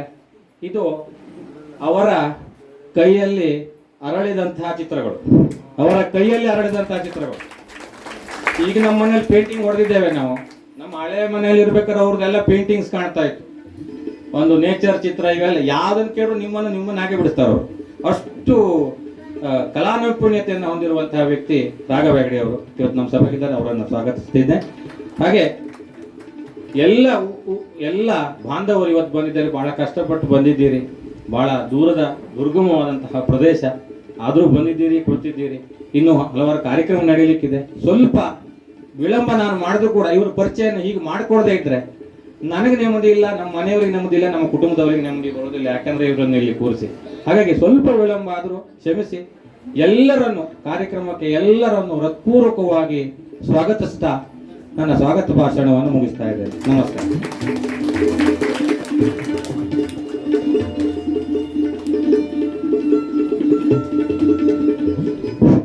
ಸ್ವಲ್ಪ ವಿಳಂಬವಾದರೂ ಅರ್ಥಪೂರ್ಣ ಮತ್ತು ಭಾವಪೂರ್ಣ ಸ್ವಾಗತವನ್ನು ಕೊಡಿದಂತಹ ನನ್ನ ತಮ್ಮನಿಗೆ ಧನ್ಯವಾದವನ್ನು ಸಲ್ಲಿಸುತ್ತಾ ಕಾರ್ಯಕ್ರಮವನ್ನು ದೀಪ ಬೆಳಗುವುದರ ಮೂಲಕ ಪ್ರಾರಂಭಿಸುವಂಥದ್ದು, ಹಾಗೆ ಪುಸ್ತಕವನ್ನು ಉದ್ಘಾಟಿಸುವಂಥದ್ದು ನಮ್ಮ ಸಂಪ್ರದಾಯ. ಸರ್ವರನ್ನು ನಾನು ವೇದಿಕೆಯ ಮುಂಭಾಗಕ್ಕೆ ಕರೆಯುತ್ತಾ ಇದ್ದೇನೆ. ದಯವಿಟ್ಟು ದೀಪವನ್ನು ಬೆಳಗಿ ನನ್ನ ಅಜ್ಜ ಅಜ್ಜಿ ನಮ್ಮ ಕುಟುಂಬದ ಪ್ರವರ್ಧಮಾನಕ್ಕೆ ತಂದಂಥವರು ವಾಸುದೇವ ವೆಂಕಟರಮಣ ಹೆಬ್ಬಾರವರು, ಹಾಗೆ ಅಪ್ಪೆ ಪ್ರೀತಿಯ ಅಪ್ಪೆ ಸರಸ್ವತಿ ಹೆಬ್ಬಾರವರು. ಅವರಿಗೆ ಪುಷ್ಪ ನಮನವನ್ನು ಸಲ್ಲಿಸಬೇಕಾಗಿ ಕೇಳಿಕೊಳ್ತಾನೆ. ದೀಪ ಬೆಳಗಿ ಅಜ್ಜ ಅಜ್ಜಿಗೆ ಪುಷ್ಪ ನಮನವನ್ನು ಸಲ್ಲಿಸಬೇಕಾಗಿ ಎಲ್ಲ ಗಣ್ಯರಲ್ಲಿ ಕೇಳ್ಕೊಳ್ತೇನೆ. ಹಾಗೆ ನಮ್ಮ ತಂದೆಯವರು ವೇದಿಕೆಯ ಮೇಲೆ ಬರಬೇಕಾಗಿ ಕೇಳ್ಕೊಳ್ತಾ ಇದ್ದೇನೆ. ಗಣನಾಯಕಾಯ ಗಣದೈವತಾಯ ಗಣಾಧ್ಯಕ್ಷಾಯ ಧೀಮಹಿ ಗುಣಶರೀರಾಯ ಗುಣಮಂಡಿತಾಯ ಗುಣೇಶಾನಾಯ ಧೀಮಹಿ ಗುಣಾಧೀಶಾಯ ಗುಣಾಧೀಶಾಯ ಗುಣಪ್ರವಿಷ್ಟಾಯ ಧೀಮಹಿ ಏಕದಂತಾಯ ವಕ್ರತುಂಡಾಯ ಗೌರೀತನಯಾಯ ಧೀಮಹಿ ಗಜೇಶಾನಾಯ ಬಾಲಚಂದ್ರಾಯ ಶ್ರೀಗಣೇಶಾಯ ಧೀಮಹಿ ಏಕದಂತಾಯ ವಕ್ರತುಂಡಾಯ ಗೌರೀತನಯಾಯ ಧೀಮಹಿ ಗಜೇಶಾನಾಯ ಬಾಲಚಂದ್ರಾಯ ಶ್ರೀಗಣೇಶಾಯ ಧೀಮಹಿ ಗಾನಚತುರಾಯ ಗಾನಪ್ರಾಣಾಯ ಗಾನಾಂತರಾತ್ಮನೇ ಗಾನೋತ್ಸುಕಾಯ ಗಾನಮದ್ದಾಯ ಗಾನೋತ್ಸುಕಮನಸೇ ಗುರುಪೂಜಿತಾಯ ಗುರುದೈವತಾಯ ಗುರುಕುಲಸ್ಥಾಯಿನೇ ಗುರುವಿಕ್ರಮಾಯ ಗುಹ್ಯ ಪ್ರವರಾಯ ಗುರುವೇ ಗುಣಗುರವೇ ಗುರುದೈತ್ಯ ಕಲಾಕ್ಷೇತ್ರೇ ಗುರುಧರ್ಮ ಸದಾರಾಧ್ಯಾಯ ಗುರುಪುತ್ರ ಪರಿತ್ರಾತ್ರೆ ಗುರುಪಾಖಂಡ ಖಂಡಕಾಯ ಗೀತಸಾರಾಯ ಗೀತತತ್ವಾಯ ಗೀತಗೋತ್ರಾಯ ಧೀಮಹಿ ಗೂಢಗುಲ್ಪಾಯ ಗಂಧಮತ್ತಾಯ ಗೋಜಯಪ್ರದಾಯ ಧೀಮಹಿ ಅಧೀತಾಯ ಗುಣಾಧೀಶಾಯ ಗುಣಪ್ರವಿಷ್ಟಾಯ ಧೀಮಹಿ ಏಕದಂತಾಯ ವಕ್ರತುಂಡಾಯ ಗೌರೀತನಯಾಯ ಧೀಮಹಿ ಗಜೇಶಾನಾಯ ಬಾಲಚಂದ್ರಾಯ ಶ್ರೀಗಣೇಶಾಯ ಧೀಮಹಿ ಶ್ರೀಗಣೇಶಾಯ ಧೀಮಹಿ. ದೀಪ ಬೆಳಗುವುದರ ಮೂಲಕ ಹಾಗೂ ಪುಷ್ಪ ನಮನವನ್ನು ಸಲ್ಲಿಸಿದಂತಹ ಎಲ್ಲ ವೇದಿಕೆಯ ಗಣ್ಯರಿಗೆ ಧನ್ಯವಾದವನ್ನು ಸಲ್ಲಿಸುತ್ತಾ ಕಾರ್ಯಕ್ರಮದ ಕೇಂದ್ರ ಭಾಗ ಪುಸ್ತಕ ಬಿಡುಗಡೆ. ಕಬಗಾಲಿನ ದಿವ್ಯ ಚೇತನ ಎನ್ನುವಂತಹ ಒಂದು ವಿಶಿಷ್ಟ ಹೆಸರಿನೊಂದಿಗೆ ದಿವಂಗತ ಶ್ರೀ ವಾಸುದೇವ ವೆಂಕಟರಮಣ ಹೆಬ್ಬಾರವರ ಜೀವನ ಚರಿತ್ರೆ ಆಧಾರಿತ ದಿವ್ಯ ಚೇತನ ಪುಸ್ತಕ ಬಿಡುಗಡೆಯನ್ನು ಉದ್ಘಾಟಕರಾದಂತಹ GL ಹೆಗ್ಡೆಯವರು ಹಾಗೆ ಅಧ್ಯಕ್ಷರು ಎಲ್ಲ ಅತಿಥಿ ಅಭ್ಯಾಗತರು ಮಾಡಿಕೊಡಬೇಕಾಗಿ ಕೇಳ್ಕೊಳ್ತಾ ಇದ್ದೇನೆ. ಎಲ್ಲರೂ ಕರತಾಳದ ಮೂಲಕ ಪುಸ್ತಕ ಬಿಡುಗಡೆ.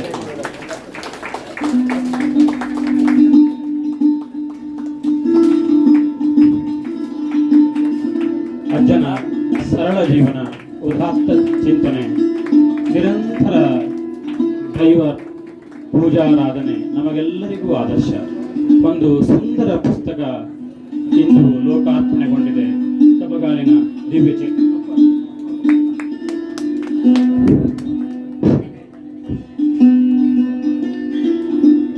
ನಮ್ಮ ತಂದೆಯವರ ಕನಸಿನ ಕೂಸು ಇದು.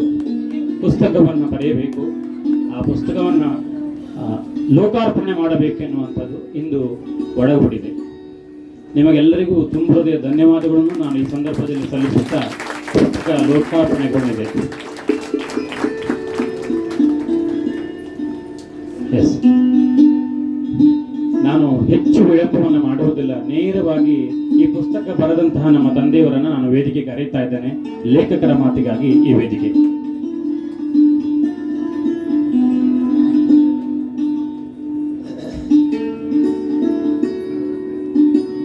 ಮಹಾಸಭೆ ಅಧ್ಯಕ್ಷರಾದಂತಹ ಆತ್ಮೀಯರು, ಪ್ರಾಧ್ಯಾಪಕರಾದ ಸೇವೆ ಸಲ್ಲಿಸುವರು, ಯಕ್ಷಗಾನ ಕಲಾವಿದರು ಆದಂತಹ ನಮ್ಮ ಆತ್ಮೀಯರಾದಂತಹ MN ಹೆಗಡೆ ಅವರನ್ನು ನಾನು ನೆನೆಸಿಕೊಳ್ತಾ ಇದ್ದೇನೆ. ಹಾಗೂ ಅತ್ಯಂತ ಆತ್ಮೀಯರು, ಅನೇಕ ಕ್ಷೇತ್ರಗಳಲ್ಲಿ ಖ್ಯಾತನಾಮಕರಾದಂತಹ GL ಹೆಗಡೆ ಅವರನ್ನು ನಾನು ಸ್ಮರಿಸಿಕೊಳ್ತಾ ಇದ್ದೇನೆ ಈ ಸಂದರ್ಭದಲ್ಲಿ.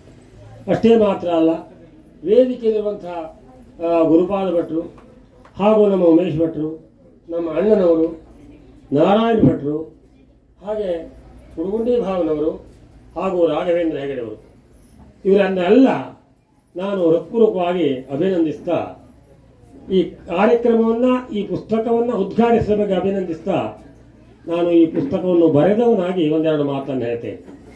ಮನಯೇವ ಮನುಷ್ಯಾಣಂ ಕಾರಣಂ ಬಂಧ ಮೋಕ್ಷಯೋ, ಇದು ನಮ್ಮ ತಂದೆಯವರು ಹೇಳಿಕೊಟ್ಟು ಪಾಠ. ಇದು ಅರ್ಥ ಏನು? ಮನುಷ್ಯನಿಗೆ ಮನಸ್ಸಿರಬೇಕು. ಮನಸ್ಸಿದ್ರೆ ಮಾತ್ರ ಇದರಲ್ಲಿ ಏನೂ ಸಾಧನೆ ಮಾಡಬಹುದು. ಮನ ಏವ ಮನುಷ್ಯಾಣ ಅಂದರೆ ಈ ಭವಬಂಧನದಿಂದ ನಾವು ಉತ್ತರಿಸಿ, ಅಂದರೆ ಪರಮಾತ್ಮ ತತ್ವವನ್ನು ಅರಿತುಕೊಳ್ಳಲಿಕ್ಕೂ ಈ ದೇಹ ಕಾರಣ, ಏನೂ ಇಲ್ಲ ಅಧೋಗತಿಗೆ ಹೋಗಲಿಕ್ಕೂ ಈ ದೇಹ ಕಾರಣ. ಇದು ನಮ್ಮ ಅಪ್ಪನವರು ಹೇಳ್ಕೊಟ್ಟು ಮಾತು. ಹಾಗಾಗಿ ಅವರು ಹೇಳ್ತಿದ್ರು, ಮನುಷ್ಯ ಜನ್ಮ ಅನ್ನೋದೇ ದುರ್ಲಭ, ಸಿಗುವುದಿಲ್ಲ. ಅಂಥ ಪುಣ್ಯ ಮಾಡಿ ಮನುಷ್ಯ ಜನ್ಮ ಸಿಗುತ್ತದೆ. ಅಂಥ ಜನ್ಮ ನಮಗೆ ಬಂದಾಗ ಅದನ್ನು ನಾವು ಸಾರ್ಥಕಪಡಿಸ್ಕೊಳ್ಬೇಕು. ಸಾರ್ಥಕ ಅಂದರೆ ಏನು ಹೇಳಿ? ಅದನ್ನು ಪರತತ್ವದೆಡೆಗೆ ಕೊಂಡೊಯ್ಯುವಂಥ ಮನಸ್ಸು ನಮ್ಮದಾಗಬೇಕು. ಇದು ನಮ್ಮ ತಂದೆಯವರ ಚಿಂತನೆ ಅನ್ನೋದನ್ನು ನಾನು ಅರಿತುಕೊಂಡಿದ್ದೇನೆ. ಅವರು ಪರಮತತ್ವ ಎಂದಾಗ ಕವಲುಗಳು ಹೊಡೆಯುತ್ತವೆ. ಯಾಕಂದರೆ ಬ್ರಹ್ಮಚರ್ಯ, ಗೃಹಸ್ಥ, ವಾನಪ್ರಸ್ಥ, ಸನ್ಯಾಸ, ಹೀಗೆ 4 ಆಶ್ರಮಗಳಿದ್ದಾವೆ. ಇದರಲ್ಲಿ ಈ ಆಶ್ರಮ ಗೃಹಸ್ಥಾಶ್ರಮ, ಸಂಸಾರದ ಸಹಜವಾಗಿ ಮನುಷ್ಯರಿಗೆ ಬಹಳ ಜಂಜಾಟ ಇದ್ದೇ ಇರ್ತದೆ. ಹಾಗಾಗಿ ಗೃಹಸ್ಥಾಶ್ರಮಿಯಾದವ ಮೋಕ್ಷ ಸಾಧನೆ ಮಾಡುವುದು ಬಹಳ ಕಷ್ಟ ಅನ್ನೋದು ಲೋಕದ ವಿಚಾರ. ಆದರೆ ಅದನ್ನು ನಮ್ಮ ತಂದೆಯವರು ಒಪ್ತಾ ಇರಲಿಲ್ಲ. ಧನ್ಯೋ ಗೃಹಸ್ಥಾಶ್ರಮ ಅಂತಲೇ ಹೇಳ್ತಿದ್ರು. ಯಾಕೆಂದರೆ ಸನ್ಯಾಸಕ್ಕಿಂತಲೂ ಬ್ರಹ್ಮಚರ್ಯಕ್ಕಿಂತಲೂ ವಾನಪ್ರಸ್ಥಕ್ಕಿಂತಲೂ ಶ್ರೇಷ್ಠವಾದಂಥ ಆಶ್ರಮ ಗೃಹಸ್ಥಾಶ್ರಮ ಅನ್ನೋದು ನಮ್ಮ ತಂದೆಯವರ ಭಾವನೆ. ನಾವು ಸಂಸಾರಿಗಳಾಗಿದ್ದ ದೇವರ ಧ್ಯಾನ ಮಾಡಬೇಕು. ಕೆಲ ಸಮಯವನ್ನು ದೇವರಿಗಾಗಿ ನಾವು ಮೀಸಲಿಡಬೇಕು ಅನ್ನೋದವರ ಅರ್ಥ. ಹಾಗಾಗಿ ಇದೇ ಸಂಸಾರದಲ್ಲಿ ಮುಳುಗಿದ್ದು ಸಂಸಾರವನ್ನು ಬೆಳೆಸಿದ ನಮ್ಮ ತಂದೆಯವರು ಆಧ್ಯಾತ್ಮಿಕ ಚಿಂತನೆಯನ್ನು ಮೂಡಿಸಿಕೊಂಡಿದ್ದರು. ಅವರ ತತ್ವಗಳು ಎಷ್ಟು ನಿಷ್ಠುರವಾಗಿದ್ದವು, ಎಷ್ಟು ಎಷ್ಟು ಸುಸಂಬದ್ಧವಾಗಿದ್ದವು ಅಂತ ನಾನು ಹೇಳಲಿಕ್ಕೆ ಸಾಧ್ಯ ಇಲ್ಲ. ಯಾಕೆಂದರೆ ಒಂದು ಮಾತು ಸಹ ಅವರಿಗೆ ಅರ್ಥಗರ್ಭಿತವಾಗ್ತಾ ಇತ್ತು, ಅರ್ಥಪೂರ್ಣವಾಗಿ ಇರ್ತಿತ್ತು. ಅಂಥ ಚೈತನ್ಯ ಶಕ್ತಿಯವರು ಅನ್ನೋದನ್ನು ನಿಮ್ಮೆಲ್ಲವರ ಮುಂದೆ ಸತ್ಯ ಭಾಷೆಯಾಗಿ ನಾನು ಹೇಳಲಿಕ್ಕೆ ಬಯಸ್ತಾ ಇದ್ದೇನೆ. ಅದನ್ನು ನಾನು ಕಂಡಿದ್ದೇನೆ. ಆದರೆ ಒಂದು ವಿಷಯ ಮಾತ್ರ ಸತ್ಯ, ಸಹಜವಾಗಿ ಓದುವರಲ್ಲಿ ಒಂದು ಚಿಂತನೆ ಬರಬಹುದು. ಏನಂದರೆ, ಏನಪ್ಪ ಇವನ ಅಪ್ಪನ ಕಥೆಯೇ ಬರೆದು ಬಿಟ್ಟ, ಇವನಿಗೆ ಬೇರೆ ಪುಸ್ತಕ ಬರಲಿಕ್ಕೆ ಯಾವ ವಿಷಯನೂ ಸಿಗಲಿಲ್ವ ಅಂತೇಳಿ. ಸಹಜ ಮಾತೋದು, ಯಾರು ಹೇಳ್ತಾ ಇರುವಂಥದ್ದೇ ನಾನು ಒಪ್ಕೋತೇನೆ. ಆದರೆ ಅದಲ್ಲ. ನಿಮ್ಮ ಮುಂದೆ ನಮ್ಮ ತಂದೆಯವರು ತಾಯಿಯವರು ಮುಂದೆ ನಾನು ಹೇಳೋದು ಮಾತಿದ್ದು ಸುಳ್ಳಾಗ್ಲಿಕ್ಕೆ ಸಾಧ್ಯ ಇಲ್ಲ. ನನ್ನ ನಡೆದ ಘಟನೆಯ ಬಗ್ಗೆ ನಾನು ಹೇಳಬೇಕು. ನಾನು ದೇವರ ಪೂಜೆ ಕುಳಿತಾಗ ಒಂದು ದಿವಸ ನನಗಾದ ಘಟನೆ ಅದು. ನಾನು ಪುಸ್ತಕ ಬರೀಲಿಕ್ಕೆ ತಲೆ ಹಾಕದವನು ಅಲ್ಲ, ಆ ಅಭ್ಯಾಸದವನು ಅಲ್ಲ. ಅಲ್ಲದೆ ಹೋದರೆ ಯಾವಾಗಲೂ ನಾನು ಪುಸ್ತಕವನ್ನು ಬರೀತಿದ್ನಲ್ಲ, ಬರೀಲಿಲ್ಲ. ತಂದೆಯವರು ತೀರ್ಕೊಂಡು 30 ವರ್ಷ ಗತಿಸಿತ್ತು. ಅಲ್ಲಿವರೆಗೆ ನನಗೆ ಅವಕಾಶ ಇತ್ತಲ್ಲ, ಆ ಅವಕಾಶವನ್ನು ನಾನು ಬಳಸ್ಕೊಳ್ಳಿಲ್ವ. ಯಾಕೆ? ಅದು ಅವರಿಂದ ಬಂದ ಸಂದೇಶ ಅಂತಲೇ ನನ್ನ ಭಾವನೆ. ನಾನು ಪೂಜೆ ಕೂತಾಗ ಒಂದು ದಿವಸ ನನಗೆ ಒಂದು ಧ್ವನಿ ಆಗಿಬಿಡ್ತು. ಧ್ವನಿ ಅಂದರೆ ಮತ್ತೇನಿಲ್ಲ, ಏನಪ್ಪ ನೀನು ತಿಳುವಳಿಕೆ ಇದ್ದವನಿದ್ದಿ, ಇನ್ನೂ ಒಂದು ಪುಸ್ತಕ ಬರೀಲಿಲ್ವಲ್ಲ, ನಿನ್ನ ಅಪ್ಪನವರು ತಾಯಿಯವರು ಒಂದು ಮಹಾತ್ಮರವರು, ಅವರು ಪುಸ್ತಕ ಬರೀ ನೀನು ಅಂದ ಹಾಗಾಯಿತು. ನನಗೆ ಅಂದ ಹಾಗಾದದ್ದು ಹೌದು, ಇದು ಪ್ರಾಮಾಣಿಕ ಸತ್ಯ ಇದೆ. ಆವಾಗ ನಾನು ಚೇತರಿಸ್ಕೊಂಡೆ. ಒಂದ್ಸಲ ಬೆವರು ಹೊಡೀತು. ಏನು ಮಾಡುವುದಿದು? ಹೆಣ್ಣಮ್ಮ ಮಕ್ಕಳೆಲ್ಲ ಇದ್ದರು ಆಸದಲ್ಲಿ. ಹೊರಗೆ ಬಂದವನೇ ಹೇಳಿದೆ, ಈಗ ಆಯ್ತಲ್ಲ ಇವತ್ತು, ಯಾಕೆ ಆಯ್ತಿದು, ಏನು ಮಾಡಬೇಕು ಅಂತೇಳಿ.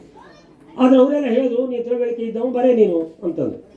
ಅದು ನನಗೊಂದು ಸಮಸ್ಯೆ ಇತ್ತು. ಇಷ್ಟು ದೊಡ್ಡ ಕುಟುಂಬದ ವಿಶಾಲತೆಯ ಸ್ಥಾನದಲ್ಲಿರುವಂಥ ನಮ್ಮ ತಂದೆಯವರ ಬಗ್ಗೆ ಬರೀಬೇಕಾದ್ರೆ ಎಲ್ಲರ ಅಭಿಪ್ರಾಯ ಮೂಡಿ ಬರಬೇಕು ಅಂತ ತಿಳ್ಕೊಂಡು ನಾನು ನಮ್ಮ ಅಣ್ಣವರಲ್ಲಿ ಪ್ರಶ್ನೆ ಮಾಡಿದ್ದೆ. ಏನು ನಾನು ಈ ಪುಸ್ತಕ ಬರೀಲೋ ಹೇಗೆ, ಏನೋ ತೊಂದರೆ ಆಗಬಹುದು ಹೇಗೆ? ಹೌದು, ಸಹಜ ಅಲ್ವ. ಆವಾಗ ಅವರು ನಮ್ಮ ತಂದೆಯವರ ಸ್ಥಾನದಲ್ಲಿ ಈಗ ಅವರು ನಮ್ಮ ಅಣ್ಣವರು ಇದ್ದಾರೆ, ಅವರು ಯಾರು ಪೂಜೆ ಮಾಡ್ತಾರೋ ಆ ದೇವರನ್ನು ಅವ್ರಿಗೆ ಪೂಜೆ ಮಾಡ್ತಾ ಇದ್ದಾರೆ. ಹಾಗಾಗಿ ಅವರನ್ನು ಕೇಳಿದ್ದೆ ನಾನು, ನಾಲೆಜ್ ಇವನು ಬರೀಬೇಕು ಅಂತ ಒಂದು ಚಿಂತನೆ ಆಗಿದೆ, ಏನು ಮಾಡಬೇಕು, ಬರೀ ನೀನು ಅಂತಲೇ ಅವರಿಂದಲೂ ಆದೇಶ ಬಂದುಬಿಡ್ತು. ಆವಾಗ ನನಗೆ ಸಮಾಧಾನ ಆಯಿತು. ಸಮಾಧಾನ ಆಗಿ ಆ ಪುಸ್ತಕವನ್ನು ನಾನು ಬರೆಯಲಿಕ್ಕೆ ಪ್ರಾರಂಭ ಮಾಡಿದೆ. ಪುಸ್ತಕ ಬರೆಯುವುದು ಅಂದರೆ ವಿಷಯ ಸಂಗ್ರಹಣೆ ಬೇಕೇ ಬೇಕು. ಬಹಳಷ್ಟು ಚಿಂತನೆ ನನಗೆ ಬೇಕಾಗಲಿಲ್ಲ ಅದಕ್ಕೆ. ಯಾಕೆಂದರೆ ನಮ್ಮ ತಂದೆಯವರೇ ಬಹಳ ಘಟನೆಗಳನ್ನು ನನಗೆ ಹೇಳಿದ್ರು. ನನಗೊಂದು ಅಭ್ಯಾಸ ಉಂಟು, ಮರೆಯುವುದಿಲ್ಲ. ನನಗೆ ಯಾರು ಯಾವ ವಿಷಯ ಹೇಳಿದ್ರು ಮರೆಯುವುದಿಲ್ಲ. ನನಗೆ ಪುಸ್ತಕ ಒಂದು ಸಲ ಓದು ನನ್ನ ತಲೆಯಲ್ಲಿ ಇರ್ತದೆ. ದೇವರ ಅನುಗ್ರಹ ಅಂತ ಹೇಳಿ ಅವರು ಆ ಕಾಲದಲ್ಲಿ ಹೇಳಿದ್ದೆಲ್ಲ ನನಗೆ ನೆನಪಿತ್ತು. ಅದನ್ನು ಕಥಾರೂಪ ಕೇಳಿಸಿದ್ದೇನೆ. ನಿಮಗೆ ಹೇಳ್ತೇನೆ, ಕಥಾರೂಪ ಕೇಳಿಸಿದ್ದೇನೆ. ಯಾವ ನಮ್ಮ ತಂದೆಯವರ ಅಜ್ಜನವರಿದ್ದರೋ ವೆಂಕಟರಮಣ ಹೆಬ್ಬಾರರಿಂದ ಪ್ರಾರಂಭ ಈ ಕತೆ. ಆದರೆ ಒಂದು ಮಾತು ಮಾತ್ರ ಸತ್ಯ, ನಮ್ಮ ತಂದೆಯವರೇ ನನಗೆ ಹೇಳಿದ್ದದ್ದು, ನಾವೆಲ್ಲ ಬದುಕುಳಿದಿದ್ದದ್ದು. ಈ ಹೆಬ್ಬಾರ ಕುಟುಂಬ ಬದುಕಿದೆ ಅಂತ ಆದರೆ ಅದು ಯಾರಿಂದಲೂ ಅಲ್ಲ, ಮೊಳ್ಳಳ್ಳಿಯ 25 ಗೌಡರ ಕುಟುಂಬದಿಂದ ಅಂಥೇಳಿ. ಎಲ್ಲಿಗೋ ಹೋದಂಥ ಈ ಹೆಬ್ಬಾರ ಕುಟುಂಬವನ್ನು ಮತ್ತೆ ಈ ಕಬಗಾಲಿನಲ್ಲಿ ನೆಲ ವಾಸ ಮಾಡಿದವರೇ ಗೌಡರ ಕುಟುಂಬದವರು ಒಕ್ಕಲಿಗರು. ಒಂದು ಕಾಲದಲ್ಲಿ ಅವರಿಗೆ ಪ್ಲೇಗ್ ಬಂದಾಗ, ಮನೆಗೆ ಬೆಂಕಿ ಬಿದ್ದಾಗ ಅವರು ಈ ಊರನ್ನು ಬಿಟ್ಟು ತಂದೆಯವರ ಅನುಜ್ಞೆಯನ್ನು ಪಡೆದು ಚೀಪೂರು ಅಂದರೆ ಕೇಕಣಿ ಚೀಪೂರು ಅಲ್ಲೆಲ್ಲ ಹೋಗಿ ಮನೆ ಮಾಡಿಬಿಟ್ರು. ಅವರು ಹೋದ ಮೇಲೆ ಪರಿಸ್ಥಿತಿ ಬದಲಾಯಿತು. ಹೀಗೆ ನಮ್ಮ ತಂದೆಯವರು ಕೆಲವೊಂದು ರಹಸ್ಯವನ್ನು ನನ್ನಲ್ಲಿ ಹೇಳಿದರು. ಇನ್ನು ಅನೇಕ ವಿಷಯಗಳು ನಿಗೂಢವಾಗಿಯೇ ಈ ಪುಸ್ತಕದಲ್ಲಿ, ಅದನ್ನು ನಾನು ಹೇಳಲಿಕ್ಕೆ ಬಯಸುವುದಿಲ್ಲ, ನೀವು ಓದಿ ತಿಳ್ಕೊಳ್ಬೇಕು. ಅದನ್ನು ನಾನು ಹೇಳಿಬಿಟ್ರೆ ಹಾಳಾಗ್ತದೆ ಆ ರಹಸ್ಯ. ಹಾಗಾಗಿ ಅನೇಕ ರಹಸ್ಯಗಳನ್ನು ನಾನು ಬರೆದಿದ್ದೇನೆ ನನ್ನ ತಿಳುವಳಿಕೆಯ ಪ್ರಕಾರ. ಅನೇಕ ಧಾರ್ಮಿಕ ವಿಮರ್ಶೆಗಳನ್ನು ಇದರಲ್ಲಿ ವಿಮರ್ಶಿಸಲಾಗಿದೆ. ಯಾಕೆಂದರೆ ನಮ್ಮ ತಂದೆಯವರು ಏನು ಅವರು ಒಂದು ಸಾಮಾನ್ಯ ವ್ಯಕ್ತಿ ಅಲ್ಲ. ಯಾಕೆಂದರೆ ನಾನು ತಿಳ್ಕೊಂಡು ನಾನು ಬುದ್ಧಿವಂತ ಅಂತೇಳಿ ಅನೇಕ ಪುಸ್ತಕ ಓದ್ಬಿಟ್ಟಿದ್ದೇನೆ ನಾನು ಅಂತೇಳಿ ನಾನು ತಿಳ್ಕೊಂಡಿದ್ದೇನೆ. ಒಂದು ವಿಷಯ ಹೇಳಿದೆ ನಿಮಗೆ, ಆದರೆ ಅವರು ಬಾಯಿ ಹೊಡೆದ್ರೆ ನಾವು ಬಾಯಿ ಮುಚ್ಕೊಳ್ಬೇಕು. ಯಾಕೆಂದರೆ ಅವರು ಯಕ್ಷಗಾನದಲ್ಲಿ ಅರ್ಥ ಹೇಳ್ತಿದ್ರು. ಈ ಯಕ್ಷಗಾನದಲ್ಲಿ ನೀವು ಒಂದು ಸಣ್ಣ ಸಂಗತಿ ಹೇಳ್ತಾರೆ, ತಡ ಆಗಿದೆ. ಈಗ ಒಂದು ನಮ್ಮನೆಯಲ್ಲಿ ಒಂದು ತಾಳ್ಮದ್ಲಿ ಆಗಿತ್ತು, ನಾನು ಸಣ್ಣವ್ರು ಇರಬೇಕಾದ್ರೆ. ಆವಾಗ ಈ ಅಂಕೋಲ ಜೋಗಿ ಶಾನ್ಭೋಗ್ರವರು ಬಂದಿದ್ರು ನಮ್ಮ ಮನೆಗೆ. ಜೋಗಿ ಶಾನ್ಭೋಗ್ರು ಬಂದವರು ಅವರು ಸ್ವಲ್ಪ ಅರ್ಥ ಹೇಳೋರೆ ಯಕ್ಷಗಾನ ಅಭಿಮಾನಿ. ನಮ್ಮ ತಂದೆಯವ್ರ ಹತ್ರ ಇವತ್ತೊಂದು ತಾಳ್ಮದ್ಲೆ ಮಾಡಿಬಿಡೋಣ. ಆಗೋಯ್ತು, ತಾಳ್ಮದ್ಲೆ ತಯಾರಿ ಆಯಿತು. ಕೃಷ್ಣಾರ್ಜುನ ಪ್ರಸಂಗ, ಜೋಗಿ ಶಾನ್ಭೋಗ್ರು ಕೃಷ್ಣ, ನನ್ನ ಹತ್ರ ಅರ್ಜುನ್ ಹೇಳುವಂಥದ್ದು. ಸ್ವಲ್ಪ ಹುಡುಗಾಟ ನಮ್ಮ ಸ್ವಭಾವತ ಉಂಟಲ್ಲ. ಅವಳೊಂದು ಪದ್ಯ ಬರ್ತದೆ, ಶುದ್ಧ ಕಳ್ಳರಗುರು ನಿನ್ನಂತೆ ಬೆಣ್ಣೆಯ ಕದ್ದು ತಿಂದವನೇ ನಾನು ಅಂತ ಒಂದು ಪದ್ಯ ಬರ್ತದೆ. ನಮ್ಗೆ ಸ್ವಲ್ಪ ತುಂಡು ಸ್ವಭಾವ ಉಂಟು, ಕಳ್ಳ ನೀನು ನೋಡಿ ಸುಮ್ಮನೆ ಬಿಟ್ಟೇನೆ ನಾನು ಅರ್ಥದಲ್ಲಿ ಸೇರಿಸ್ತಾರೆ. ನಮ್ಮ ತಂದೆಯವ್ರು ಸಿಟ್ಟು ಬಂದೋಯ್ತು, ಒಳಗಿನ ಬಂದು ಅಸಂಬದ್ಧ ಮಾತಾಡಬೇಡ, ಕನ್ನಡ ವಾಚ್ಯವನ್ನು ಶುದ್ಧವಾಗಿ ಮಾತಾಡಲಿಕ್ಕೆ ಕಲಿಬೇಕು ಅಂದರು. ನೋಡಿ, ಆ ಒಂದು ಮಾತು ನಾನು ಇವತ್ತೇನಾದರೂ ಯಕ್ಷಗಾನದಲ್ಲಿ ಒಂದು 4 ಮಾತಾಡ್ತೇನೆ ಅಂದರೆ ಅದೇ ಅವ್ರು ಕೊಟ್ಟು ಎಚ್ಚರಿಕೆ. ಯಾವತ್ತೂ ನೀ ಅಸಂಬದ್ಧ ಮಾತಾಡಬೇಡ, ಸರಿಯಾಗಿ ಮಾತಾಡು, ಕಥೆ ಏನು, ಪಾತ್ರ ಏನು ಅಂತ ಸರಿಯಾಗಿ ತಿಳ್ಕೊ ಹೇಳಿದರು. ಆ ಮಾತು ನನ್ನ ಹೃದಯದಲ್ಲಿ ಇದೆ ಇವತ್ತು. ಅಷ್ಟಲ್ಲ, ಯಕ್ಷಗಾನಕ್ಕೆ ನನ್ನ ಗೌರವ ಗುರು. ಯಾಕೆಂದರೆ ಅವರು ಹೇಳುವ ಶ್ಲೋಕ ನನಗೆ ಎಲ್ಲೂ ಸಿಗಲೇ ಇಲ್ಲ. ನನ್ನ ಜೀವನದಲ್ಲಿ ಯಾವ ಪುಸ್ತಕ ಹುಡುಕೂ ಸಿಗಲಿಲ್ಲ ನನಗೆ. ಅಷ್ಟು ಸಂಧಾನದ ಕೌರವನ್ನು ನಾನು ಹೇಳ್ತೇನೆ ಅಂತಂದರೆ ಅದು ತಂದೆಯವರ ಅರ್ಧ ಭಾಗದ ತಾಕತ್ತದು. ಸಂಧಾನದ ಕೌರವ ಇವತ್ತು ನಾನು ಕೌರವನ ಹೇಳ್ಸ ನಾನು ಹೇಳ್ತೇನೆ. ನಾನು ತಂದೆಯವರು ಹೇಳಿ ಶ್ಲೋಕ, ನಾನು ಹೇಳಿ ಶ್ಲೋಕ ಅಲ್ಲ. ರುಕ್ಕಮಾಂಗದ ಮುತ್ತಿನಂಥ ರುಕ್ಕಮಾಂಗದ ಅವರದು. ಒಂದು ಸಂದರ್ಭದವರ ಅರ್ಥ ಹೇಳಿದಾಗ ಎಂಥವನು ಕಣ್ಣೀರಿಡಲೇಬೇಕು. ಯಾವುದದು? ಪರಮ ಪಾವನವಾಯಿತು ವಂಶವೆನ್ನೆಯ ಕಂದ ಪರಮಾತ್ಮನನು ಕಂಡೆಯ. ಅದರ ವಿಶ್ಲೇಷಣೆ ಎಷ್ಟು ಮಧುರ, ಎಷ್ಟು ಚಂದ ಅವರು. ಆ ರುಕ್ಕಮಾಂಗದನ್ನು ನಾನು ಹೇಳ್ತೇನೆ ಅಂತ ನಮ್ಮ ತಂದೆಯವರು ರುಕ್ಕಮಾಂಗದನ್ನೇ ಹೇಳಿ ಪ್ರಯತ್ನ ಮಾಡ್ತೇನೆ. ಹೇಳಲಿಕ್ಕೆ ಆಗುದಿಲ್ಲ, ಮತ್ತೆ ಹೇಳ್ತೇನೆ, ಅದನ್ನು ಹೇಳಿ ಪ್ರಯತ್ನ ಮಾಡ್ತೇನೆ. ಅಂಥ ಅತ್ಯದ್ಭುತ ಅರ್ಥಗಾರರಾಗಿದ್ದರು. ಒಂದು ತಪ್ಪು ಬಾಯಲ್ಲಿ ಬಂದರೂ ಅವ್ರಿಗೆ ಆಗುದಿಲ್ಲ. ನಾವು ಹೇಳ ಒಂದು ಮಾತು ದೋಷ ಆದರೂ ಅವ್ರಿಗೆ ಸಹನೆ ಆಗುವುದೇ ಇಲ್ಲ. ಬೈತಿದ್ರು, ನೀ ಹಾಗೆ ಹೇಳಬಾರ್ದು, ತಪ್ಪು ಹೇಳಬಾರ್ದು. ಆದ್ದರಿಂದ ಅವರೇ ನಮ್ಮ ಗುರು, ಯಕ್ಷಗಾನಕ ಗುರುವಾಗಿ ಇದ್ದು ನಿಮ್ಮ ಜೊತೆ. ಹೀಗೆ ಆಧ್ಯಾತ್ಮಿಕ ಚಿಂತಕರಾಗಿ ಏನು ಹೇಳಿ ಈ ಪುಸ್ತಕಕ್ಕೆ ನಾವು ಏನೂ ಅಲ್ಲ ಅಂತ ಹೇಳಲಿಕ್ಕೆ ಸಾಧ್ಯ ಇದೆಯೇ? ಇಲ್ಲ. ಯಾಕೆ ಹೇಳಿ, 60-70 ದಶಕಗಳ ಕಾಲ ಎಡಗೈಯಲ್ಲಿ ಲಿಂಗವನ್ನಿಟ್ಟು ಬಲಗೈಯಲ್ಲಿ ಪುಷ್ಪವನ್ನು ಹಿಡಿದು ಶುದ್ಧವಾಗಿ ಎಲ್ಲಿ ಪೂಜೆ ಆರಾಧನೆ ಅಂದರೆ ಆವಾನಂದಿ ವಿಸರ್ಜನೆವರೆಗೆ ಎಲ್ಲ ಪೂಜೆಯ ದಿವಸವೂ ನಡೀತಿತ್ತು. ಅಂದರೆ ಕನಿಷ್ಠ ನನ್ನ ಕಣ್ಣಲ್ಲೇ ನೋಡಿದ್ದೇನೆ. ಎಷ್ಟು ವರ್ಷ ಗತಿಸಿ ನನಗೆ ಸಣ್ಣವಿನ ದೊಡ್ಡಾಗಿ ಎಷ್ಟು ವರ್ಷ ಆಯಿತು ಅಷ್ಟು ವರ್ಷ ನೋಡಿದ್ದೇನೆ. ತಂದೆ ಇರಬೇಕಾದ್ರೆ 2.5 ತಾಸು ಪೂಜೆ. 10:30 ಹೊರಟು ಅಂದರೆ 2 ಗಂಟೆನೇ. ಅದರೊಳಗೆ ಬೇಕಾದ್ರೆ ಬ್ರಹ್ಮ ಬರಲಿ ಹಾಸ್ಟೆಲಲ್ಲಿ, ಯಾರು ಬರಲಿ, ಯಾವ ಆಫೀಸರ್ ಬರಲಿ, ಅವರು ಬರುವುದಿಲ್ಲ. ಅವರು ಆ ಪೂಜೆ ಮುಗಿಸಿ ಬಂದು ಮಾತಾಡಿಸೋದು ಅವ್ರನ್ನೇ. ಅಶುಚಿಯಾದ 1 ದಿವಸಗಳನ್ನು ಬಿಟ್ಟರೆ ಇನ್ನು ಯಾವ ಕಾಲದಲ್ಲಿ ಯಾರ ಮನೆ ಹೋದ್ರು ಹುತ್ತದ ಮಣ್ಣನ್ನು ತಂದು ಶಿವಲಿಂಗ ಮಾಡಿ ಪೂಜೆ ಮಾಡ್ತಿದ್ರು. ನಾವೆಂಥದ್ದು, ನಾವು ಇವತ್ತು ಜಪ ಮಾಡಿದ್ರೆ ನಾಳೆ ಪೇಟೆಗೆ ಹೋದ್ರೆ ಆ ಜಪ ಯಾರು ಹೋಗ್ತದೆ? ನಮ್ಮದು ಸತ್ಯ ಇದೆ, ನಮ್ಮ ಜಪ ಅಲ್ಲ, ಜಪವೇ ಅಲ್ಲ ಅದು. ಅದು ಅವರ ಪಾದದ ಸಮಿಟ್ ನಿಲ್ಲಲಿಕ್ಕೂ ನನಗೆ ಅರ್ಹತೆ ಇಲ್ಲ. ನಾನು ಹೇಳ್ತೇನೆ, ಅವರ ಸಾಲಲ್ಲ, ಅವರ ಹತ್ತಿರ ಹೋಗ್ಲಿಕ್ಕೂ ನನಗ ನಮ್ಮ ಅಪ್ರಾಣ ನನಗೆ ಭಯ ಆಗ್ತದೆ. ಅಷ್ಟು ಶಕ್ತಿ ಅವರಲ್ಲಿ ಇದ್ದೇ ಇದೆ. ಇದನ್ನು ಸ್ಮರಣೆ ಮಾಡಿ ಹೇಳ್ತೇನೆ. ಬಹಳಷ್ಟು ವಿಷಯಗಳಿತ್ತು, ವೇಳೆ ಆಗಿದೆ, ನಾನು ಹೇಳುವುದಿಲ್ಲ. ಆದ್ದರಿಂದ ಅಂತಹ ಮಹಾತ್ಮರು ಅನ್ನುವುದನ್ನು ಪ್ರಜ್ಞಾಶಕ್ತಿಯಿಂದ ನಾನು ಕಂಡುಕೊಂಡಿದ್ದೇನೆ. ನಿಮ್ಗೆ ಆಗ್ತದೆ ಬರೆಯಲಿಕ್ಕೆ ಕಾರಣ ಅದನ್ನು ಹೇಳ್ತಾ ಇದ್ದೇನೆ. ಯಾಕೆ ಹೇಳಿ, ಒಂದು ಮಾತು ಹೇಳಿದರು ನನಗವರು, ಯಾವತ್ತು ಆತ್ಮಶ್ಲಾಘನೆ ಮಾಡ್ಕೊಳ್ಬೇಡ, ನಿನ್ನನ್ನು ನೀನು ಹೊಗಳ್ಕೊಳ್ಬೇಡ. ನೀನು ಒಂದು ಪಾಠ ಮಾಡಿದ್ದೇನೆ, ನನ್ನ ಪಾಠ ಚಲೋ ಆಯಿತು 10 ಸಲ ಹೇಳ್ಬೇಡ ಮಾರಾಯ. ಅದಲ್ಲ, ಬೇರೆಯವ್ರನ್ನ ಹೊಗಳು. ನೀನು ನಿನ್ನನ್ನು ಬೇರೆಯವರು ಹೊಗಳಬೇಕು. ಆತ್ಮಶ್ಲಾಘನೆ ಮಹಾಪಾಪ, ಪರನಿಂದೆ ಗ್ರಹಕ್ಷಯ, ಯತಿನಿಂದೆ ಕುಲಕ್ಷಯ, ಅವರು ಆಡು ಮಾತು. ಅಂಥ ಲೋಭ ಮೋಹ ಮತ್ಸರ ಎಲ್ಲವನ್ನು ವಿವರ್ಜಿಸಿ ಈ ಗೃಹಸ್ಥಾಶ್ರಮದಲ್ಲಿ ಪರಮಾನಂದ ತತ್ವವನ್ನು ನೆಲೆಗೊಳಿಸಿದ ಮಹತ್ವರ ಸಂದೇಶ ಈ ಪುಸ್ತಕ. ಆದ್ದರಿಂದ ನಿಮ್ಮಲ್ಲಿ ಬೇಡ್ಕೊಳ್ತೇನೆ, ಹೆಚ್ಚು ಮಾತಾಡುವುದಿಲ್ಲ. ಈ ಪುಸ್ತಕ ಈಗಾಗಲೇ ಉದ್ಘಾಟನೆ ಆಗಿದೆ. ನಿಮಗೆಲ್ಲ ನಮ್ಮ ಮಕ್ಕಳ ಪುಸ್ತಕ ಹಂಚುತ್ತಾರೆ. ಆದರೆ ಒಂದು ಹೇಳ್ತೇನೆ, ಈ ಪುಸ್ತಕಕ್ಕಾಗಿ ನೀವೇನೂ ಕೊಡಬೇಕಾದ್ದಿಲ್ಲ, ನನಗೊಂದು ಆಶೀರ್ವಾದ ಕೊಡಿ. ಈ ಪುಸ್ತಕವನ್ನು ಚೆನ್ನಾಗಿ ಒಂದೇ ಪುಟ ಓದಿ ಬಿಡಬೇಡಿ, ಬುಡದಿಂದ ತುದಿವರೆಗೂ ನೋಡಿ. ಅವಾಗೇನಾದರೂ ನಿಮ್ಗೆ ಸಿಗಬಹುದು ಹೇಳೋ ಭಾವನೆ ನನಗೆ. ಓದಿ ನನಗೊಂದು ಫೋನ್ ಮಾಡಿ ಹೇಳಿ ಪುಸ್ತಕ ಹೇಗಿದೆ ಅಂತ. ಇಲ್ಲ ತಪ್ಪಾದರೂ ಹೇಳಿ, ನಮಗೊಂದು ಉಪಕಾರ ಆದಿತ್ತು. ಮತ್ತೆ ಮೇಲೆ ಒಂದು ವಿಚಾರ, ಈ ಪುಸ್ತಕವನ್ನು ನೀವು ಇಟ್ಟುಕೊಳ್ಳೋ ಬಗೆಯನ್ನು ನಾನು ಬೇಡಿಕೊಳ್ತೇನೆ. ಈ ಪುಸ್ತಕವನ್ನು ಎಲ್ಲೂ ಒಗೆಯಬೇಡಿ. ಈಗ ನಾವು ಒಂದು ಪೇಪರ್ ತಗೊಳ್ತೇವೆ, ನ್ಯೂಸ್ ಪೇಪರ್ ನೋಡಿ ಓದ್ತೇವೆ, ಅಥವಾ ಸಾಮಾನು ಕಟ್ಲಿಕ್ಕೆ ಹಾಕ್ತೇವೆ, ಅಥವಾ ಅದು ಬಿಸಾಡ್ತೇವೆ. ಅದು ಒಂದು ಮಾಡಬೇಡಿ, ಅದು ಮಾಡಿದ್ರೆ ಏನಾಗ್ತದೆ, ಮಹಾಲಿಂಗ ಶಕ್ತಿಯನ್ನೇ ನಾವು ಹೊರಿದು ಒಗೆದ ಹಾಗ ಹೋಗ್ತದೆ. ಆ ದ್ರೋಹ ಮಾತ್ರ ನಾವು ಮಾಡಬಾರ್ದು. ಆದ್ದರಿಂದ ಏನಿಲ್ದಿದ್ರು ನಿಮ್ಮ ಮನೆಯ ಒಳ್ಳೆಯ ಜಾಗದಲ್ಲಿ ಆ ಪುಸ್ತಕವನ್ನು ರಕ್ಷಾಕವಚವಾಗಿಟ್ಟುಕೊಳ್ಳಿ. ಯಾವ ಭೂತನಾಥನ ಆರಾಧನೆಯನ್ನು ನಮ್ಮ ತಂದೆಯವರು ಮಾಡ್ತಾ ಬಂದರು, ಆ ಮಹಾಶಕ್ತಿ ನಿಮ್ಮ ಗ್ರಹದಲ್ಲಿರುವ ಸರ್ವ ದೋಷಗಳನ್ನು ಕಳೆದು ಒಳ್ಳೆಯದು ಮಾಡ್ತದೆ ಎನ್ನುವ ಪರಮ ವಿಶ್ವಾಸ ನನಗಿದೆ. ನಮಸ್ಕಾರ.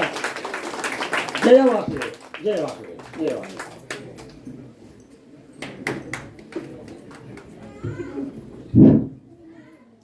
ಲೇಖಕರ ಮಾತನ್ನು ಆಲಿಸಿದ್ದೀರಿ. ಮತ್ತೇನು ವಿವರಣೆಯನ್ನು ಕೊಡುವ ಅವಶ್ಯಕತೆಗಳಿಲ್ಲ. ನೇರವಾಗಿ ನಾನು ಉದ್ಘಾಟಕರನ್ನು ಕರೀತಾ ಇದ್ದೇನೆ. ಉದ್ಘಾಟಕರ ಮಾತಿಗಾಗಿ ಈ ವೇದಿಕೆ.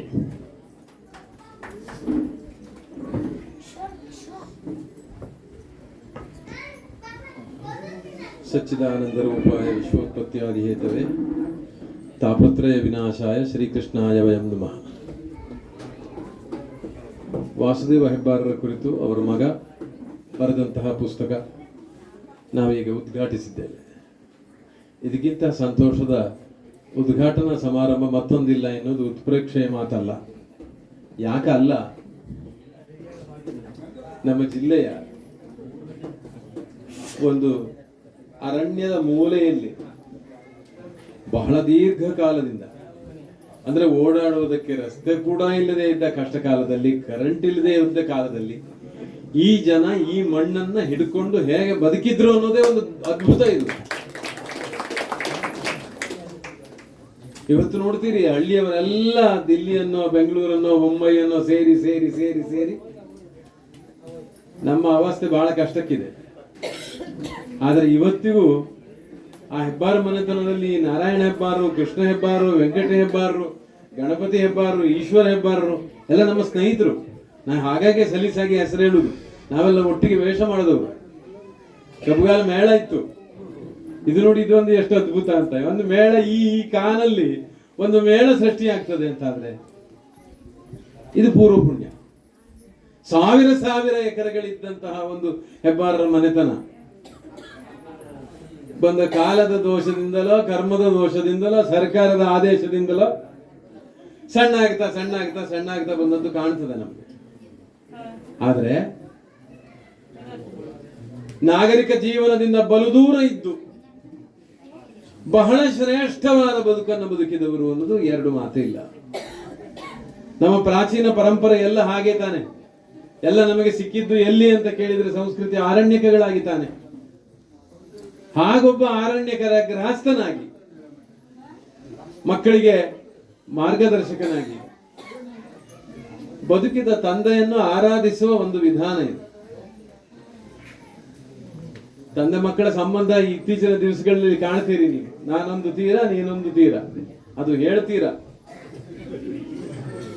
ಅಂತಹ ಸ್ಥಿತಿಯಲ್ಲಿ ಇಡೀ ನಮ್ಮ ಜನತೆಗೆ ಒಂದು ಆದರ್ಶ ಅನ್ನೋದ್ರಲ್ಲಿ ಎರಡು ಮಾತೇ ಇಲ್ಲ. ನಮ್ಮ ನಾರಾಯಣ ಹೆಬ್ಬಾರರು ಹೇಳ್ತಾರೆ, ನಮ್ಮ ತಂದೆಯವರ ಮುಂದೆ ನಾವು ಏನೂ ಅಲ್ಲ ಅಂತ. ಸತ್ಯವೇ ಇರಬಹುದು ಅದು. ಆದ್ರೆ ನಾರಾಯಣ ಹೆಬ್ಬಾರರು ಏನು ಕಡಿಮೆ ಇಲ್ಲ. ನಾನು ಬಹಳ ಸಣ್ಣ ಪ್ರಾಯದಿಂದ ಅವರನ್ನು ಬಲ್ಲೆ, ಅಂದ್ರೆ ನನ್ನ ಸಣ್ಣ ಪ್ರಾಯದಿಂದ. ಮತ್ತೆ ನಾವು ಬಹಳ ಪ್ರೀತಿಯಿಂದ ಇಲ್ಲಿಯವರೆಗೆ ದಿನ ಕಳೆದಿದ್ದೇವೆ. ಯಾವ ಸಂದರ್ಭದಲ್ಲಿಯೂ ನಮಗೆ ವೈಮನಸ್ಸು ಬರಲಿಲ್ಲ. ಇದು ದೊಡ್ಡ ಪುಣ್ಯ. ಇದನ್ನು ಸಂಪಾದನೆ ಮಾಡೋದು ಸುಲಭ ಅಲ್ಲ. ಯಾಕೆ ಬರಲಿಲ್ಲ ಅಂತಂದ್ರೆ ನಾನು ಕಬ್ಬುಗಾಲಿಗೆ ಬರಲಿಲ್ಲ, ಆ ಕಾರಣಕ್ಕೆ ಅಂತ ತಿಳ್ಕೊಳ್ಬೇಡಿ. ಅವರನ್ನು ನಾವು ಬಹಳ ಸಲ ಕರೆಸಿದ್ದೇವೆ. ಅವರು ಕೆಳಗಡೆ ಇದ್ರು ಮಿರ್ಜಾನ್ನಲ್ಲಿ. ನಾವೆಲ್ಲ ಆ ಕಾಲದಿಂದ ಬಲ್ಲೆವು. ತಾಳಮದ್ದಳೆ ಅರ್ಥಧಾರಿಗಳಾಗಿ, ವೇಷಧಾರಿಗಳಾಗಿ ಇದ್ದವರು. ಅಂದ್ರೆ ಇವರ ತಂದೆ ಹೇಗಿರಬಹುದು, ನಂದೊಂದು ಊಹೆ. ಹಾಗಾಗಿ ಕೇವಲ ಹೆಸರಿಗೆ ಹೆಬ್ಬಾರರ ಅಲ್ಲ ಇವರು, ಹೆಬ್ಬಾರರೇ, ಎರಡು ಮಾತಿಲ್ಲ ಅದರಲ್ಲಿ. ಹಾಗಾಗಿ ಇವತ್ತಿನ ದಿವಸ ಈ ಪುಸ್ತಕದ ಒಳಗೆ ಏನಿದೆ ಅಂತ ನಾವು ಓದದೆ ಹೇಳಬಹುದಾದದ್ದೇನಾದ್ರೂ ಇದ್ರೆ, ಪುಸ್ತಕ ಓದದೆ ಹೇಳಬೇಕಾದ ಸ್ಥಿತಿ ಇದೆಯಲ್ಲ ಈಗ. ಇದರಲ್ಲಿ ಏನಿರಬಹುದು ಅಂತ ಕೇಳಿದ್ರೆ ಆಶ್ರಯವಾದಂತಹ ಭಾರತೀಯ ಸಂಸ್ಕೃತಿಯನ್ನು ಎತ್ತಿ ಹಿಡಿದ ದಿವ್ಯ ಸಂದೇಶ ಉಂಟು ಇದರಲ್ಲಿ. ಕೃಷಿತೋ ನಾಸ್ತಿ ದುರ್ಭಿಕ್ಷಂ ಅಂತ ಯಾವ ಋಷಿಮುನಿಗಳೇ ಹೇಳಿದ್ರೋ ಅದನ್ನು ಪ್ರತ್ಯಕ್ಷ ಪ್ರಮಾಣೀಕರಿಸಿದ್ದಾರೆ ಇಲ್ಲಿ. ಅಂತಹ ದಿವ್ಯವಾದ ಒಂದು ಚೇತನ ಯಾವುದನ್ನು ಎಲ್ಲವುದನ್ನು ಕೂಡ ಪರಮಾತ್ಮನ ಇಚ್ಛೆಯಂತೆ ಅಂತ ತಿಳ್ಕೊಂಡು ತಾನು ಕರ್ಮ ಮಾಡುವನ್ನು ಬಿಡದೆ ಬದುಕನ್ನ ಒಂದು ಆದರ್ಶ ರೂಪದಲ್ಲಿ ಜಗತ್ತಿಗೆ ಕೊಟ್ಟ ಪುಣ್ಯಾತ್ಮರ ಕಥೆ ಇಲ್ಲಿ ಇರುವುದರಿಂದ ಬರೆದವರು ಧನ್ಯ, ಓದಿದವರು ಧನ್ಯ. ನಾನಂತೂ ಈ ಸಮಾರಂಭದಲ್ಲಿ ಪಾಲ್ಗೊಂಡು ಧನ್ಯನಾಗಿದ್ದೇನೆ ಅಂತ ಹೇಳಿ ನಮಸ್ಕರಿಸ್ತೇನೆ.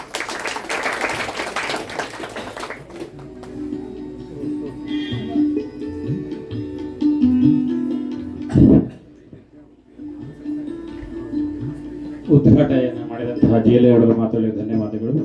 ಈಗ MN ಅವರು ಒಂದೆರಡು ಮಾತುಗಳಿಗಾಗಿ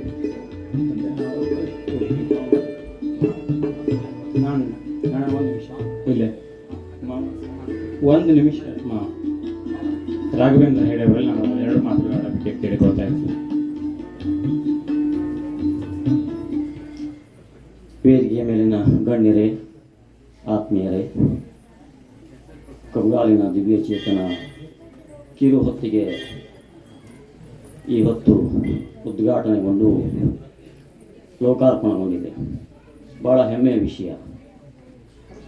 ಈ ಪುಸ್ತಕವನ್ನು ಬರೀಲಿಕ್ಕೆ ನಮ್ಮ ತಂದೆಯವರೇ ಒಂದು ಪ್ರೇರಣೆ ನೀಡಿದರು ಅಂತ ನಮ್ಮ ಭಾವ ನಾರಾಯಣ ಹೆಬ್ಬಾರರು ಹೇಳಿದರು. ಇದೊಂದು ದೈವಿ ಸಂಕಲ್ಪ, ನಮ್ಮ ಪುಣ್ಯ ಅಂತಲೇ ನಾವು ತಿಳ್ಕೊಳ್ಬೇಕು. ಯಾಕೆ ಅಂದರೆ ಇತಿಹಾಸ ಉಂಟು ಇಲ್ಲಿ. ಇಲ್ಲಿ ಕೇವಲ ಒಬ್ಬನ ಜೀವನ ಚರಿತ್ರೆ ಮಾತ್ರ ಅಂತ ಗುರುತಿಸೋದಕ್ಕಿಂತ ಇತಿಹಾಸವನ್ನು ನಾವು ಅರ್ಥ ಮಾಡಿಕೊಳ್ಬೇಕಲ್ಲ. ಯಾವುದೇ ಒಬ್ಬ ಸಾಧಕ ಇತಿಹಾಸವನ್ನು ತಿಳಿದುಕೊಳ್ಳದೆ ಇತಿಹಾಸ ಸೃಷ್ಟಿ ಮಾಡಲಿಕ್ಕಾಗುವುದೇ?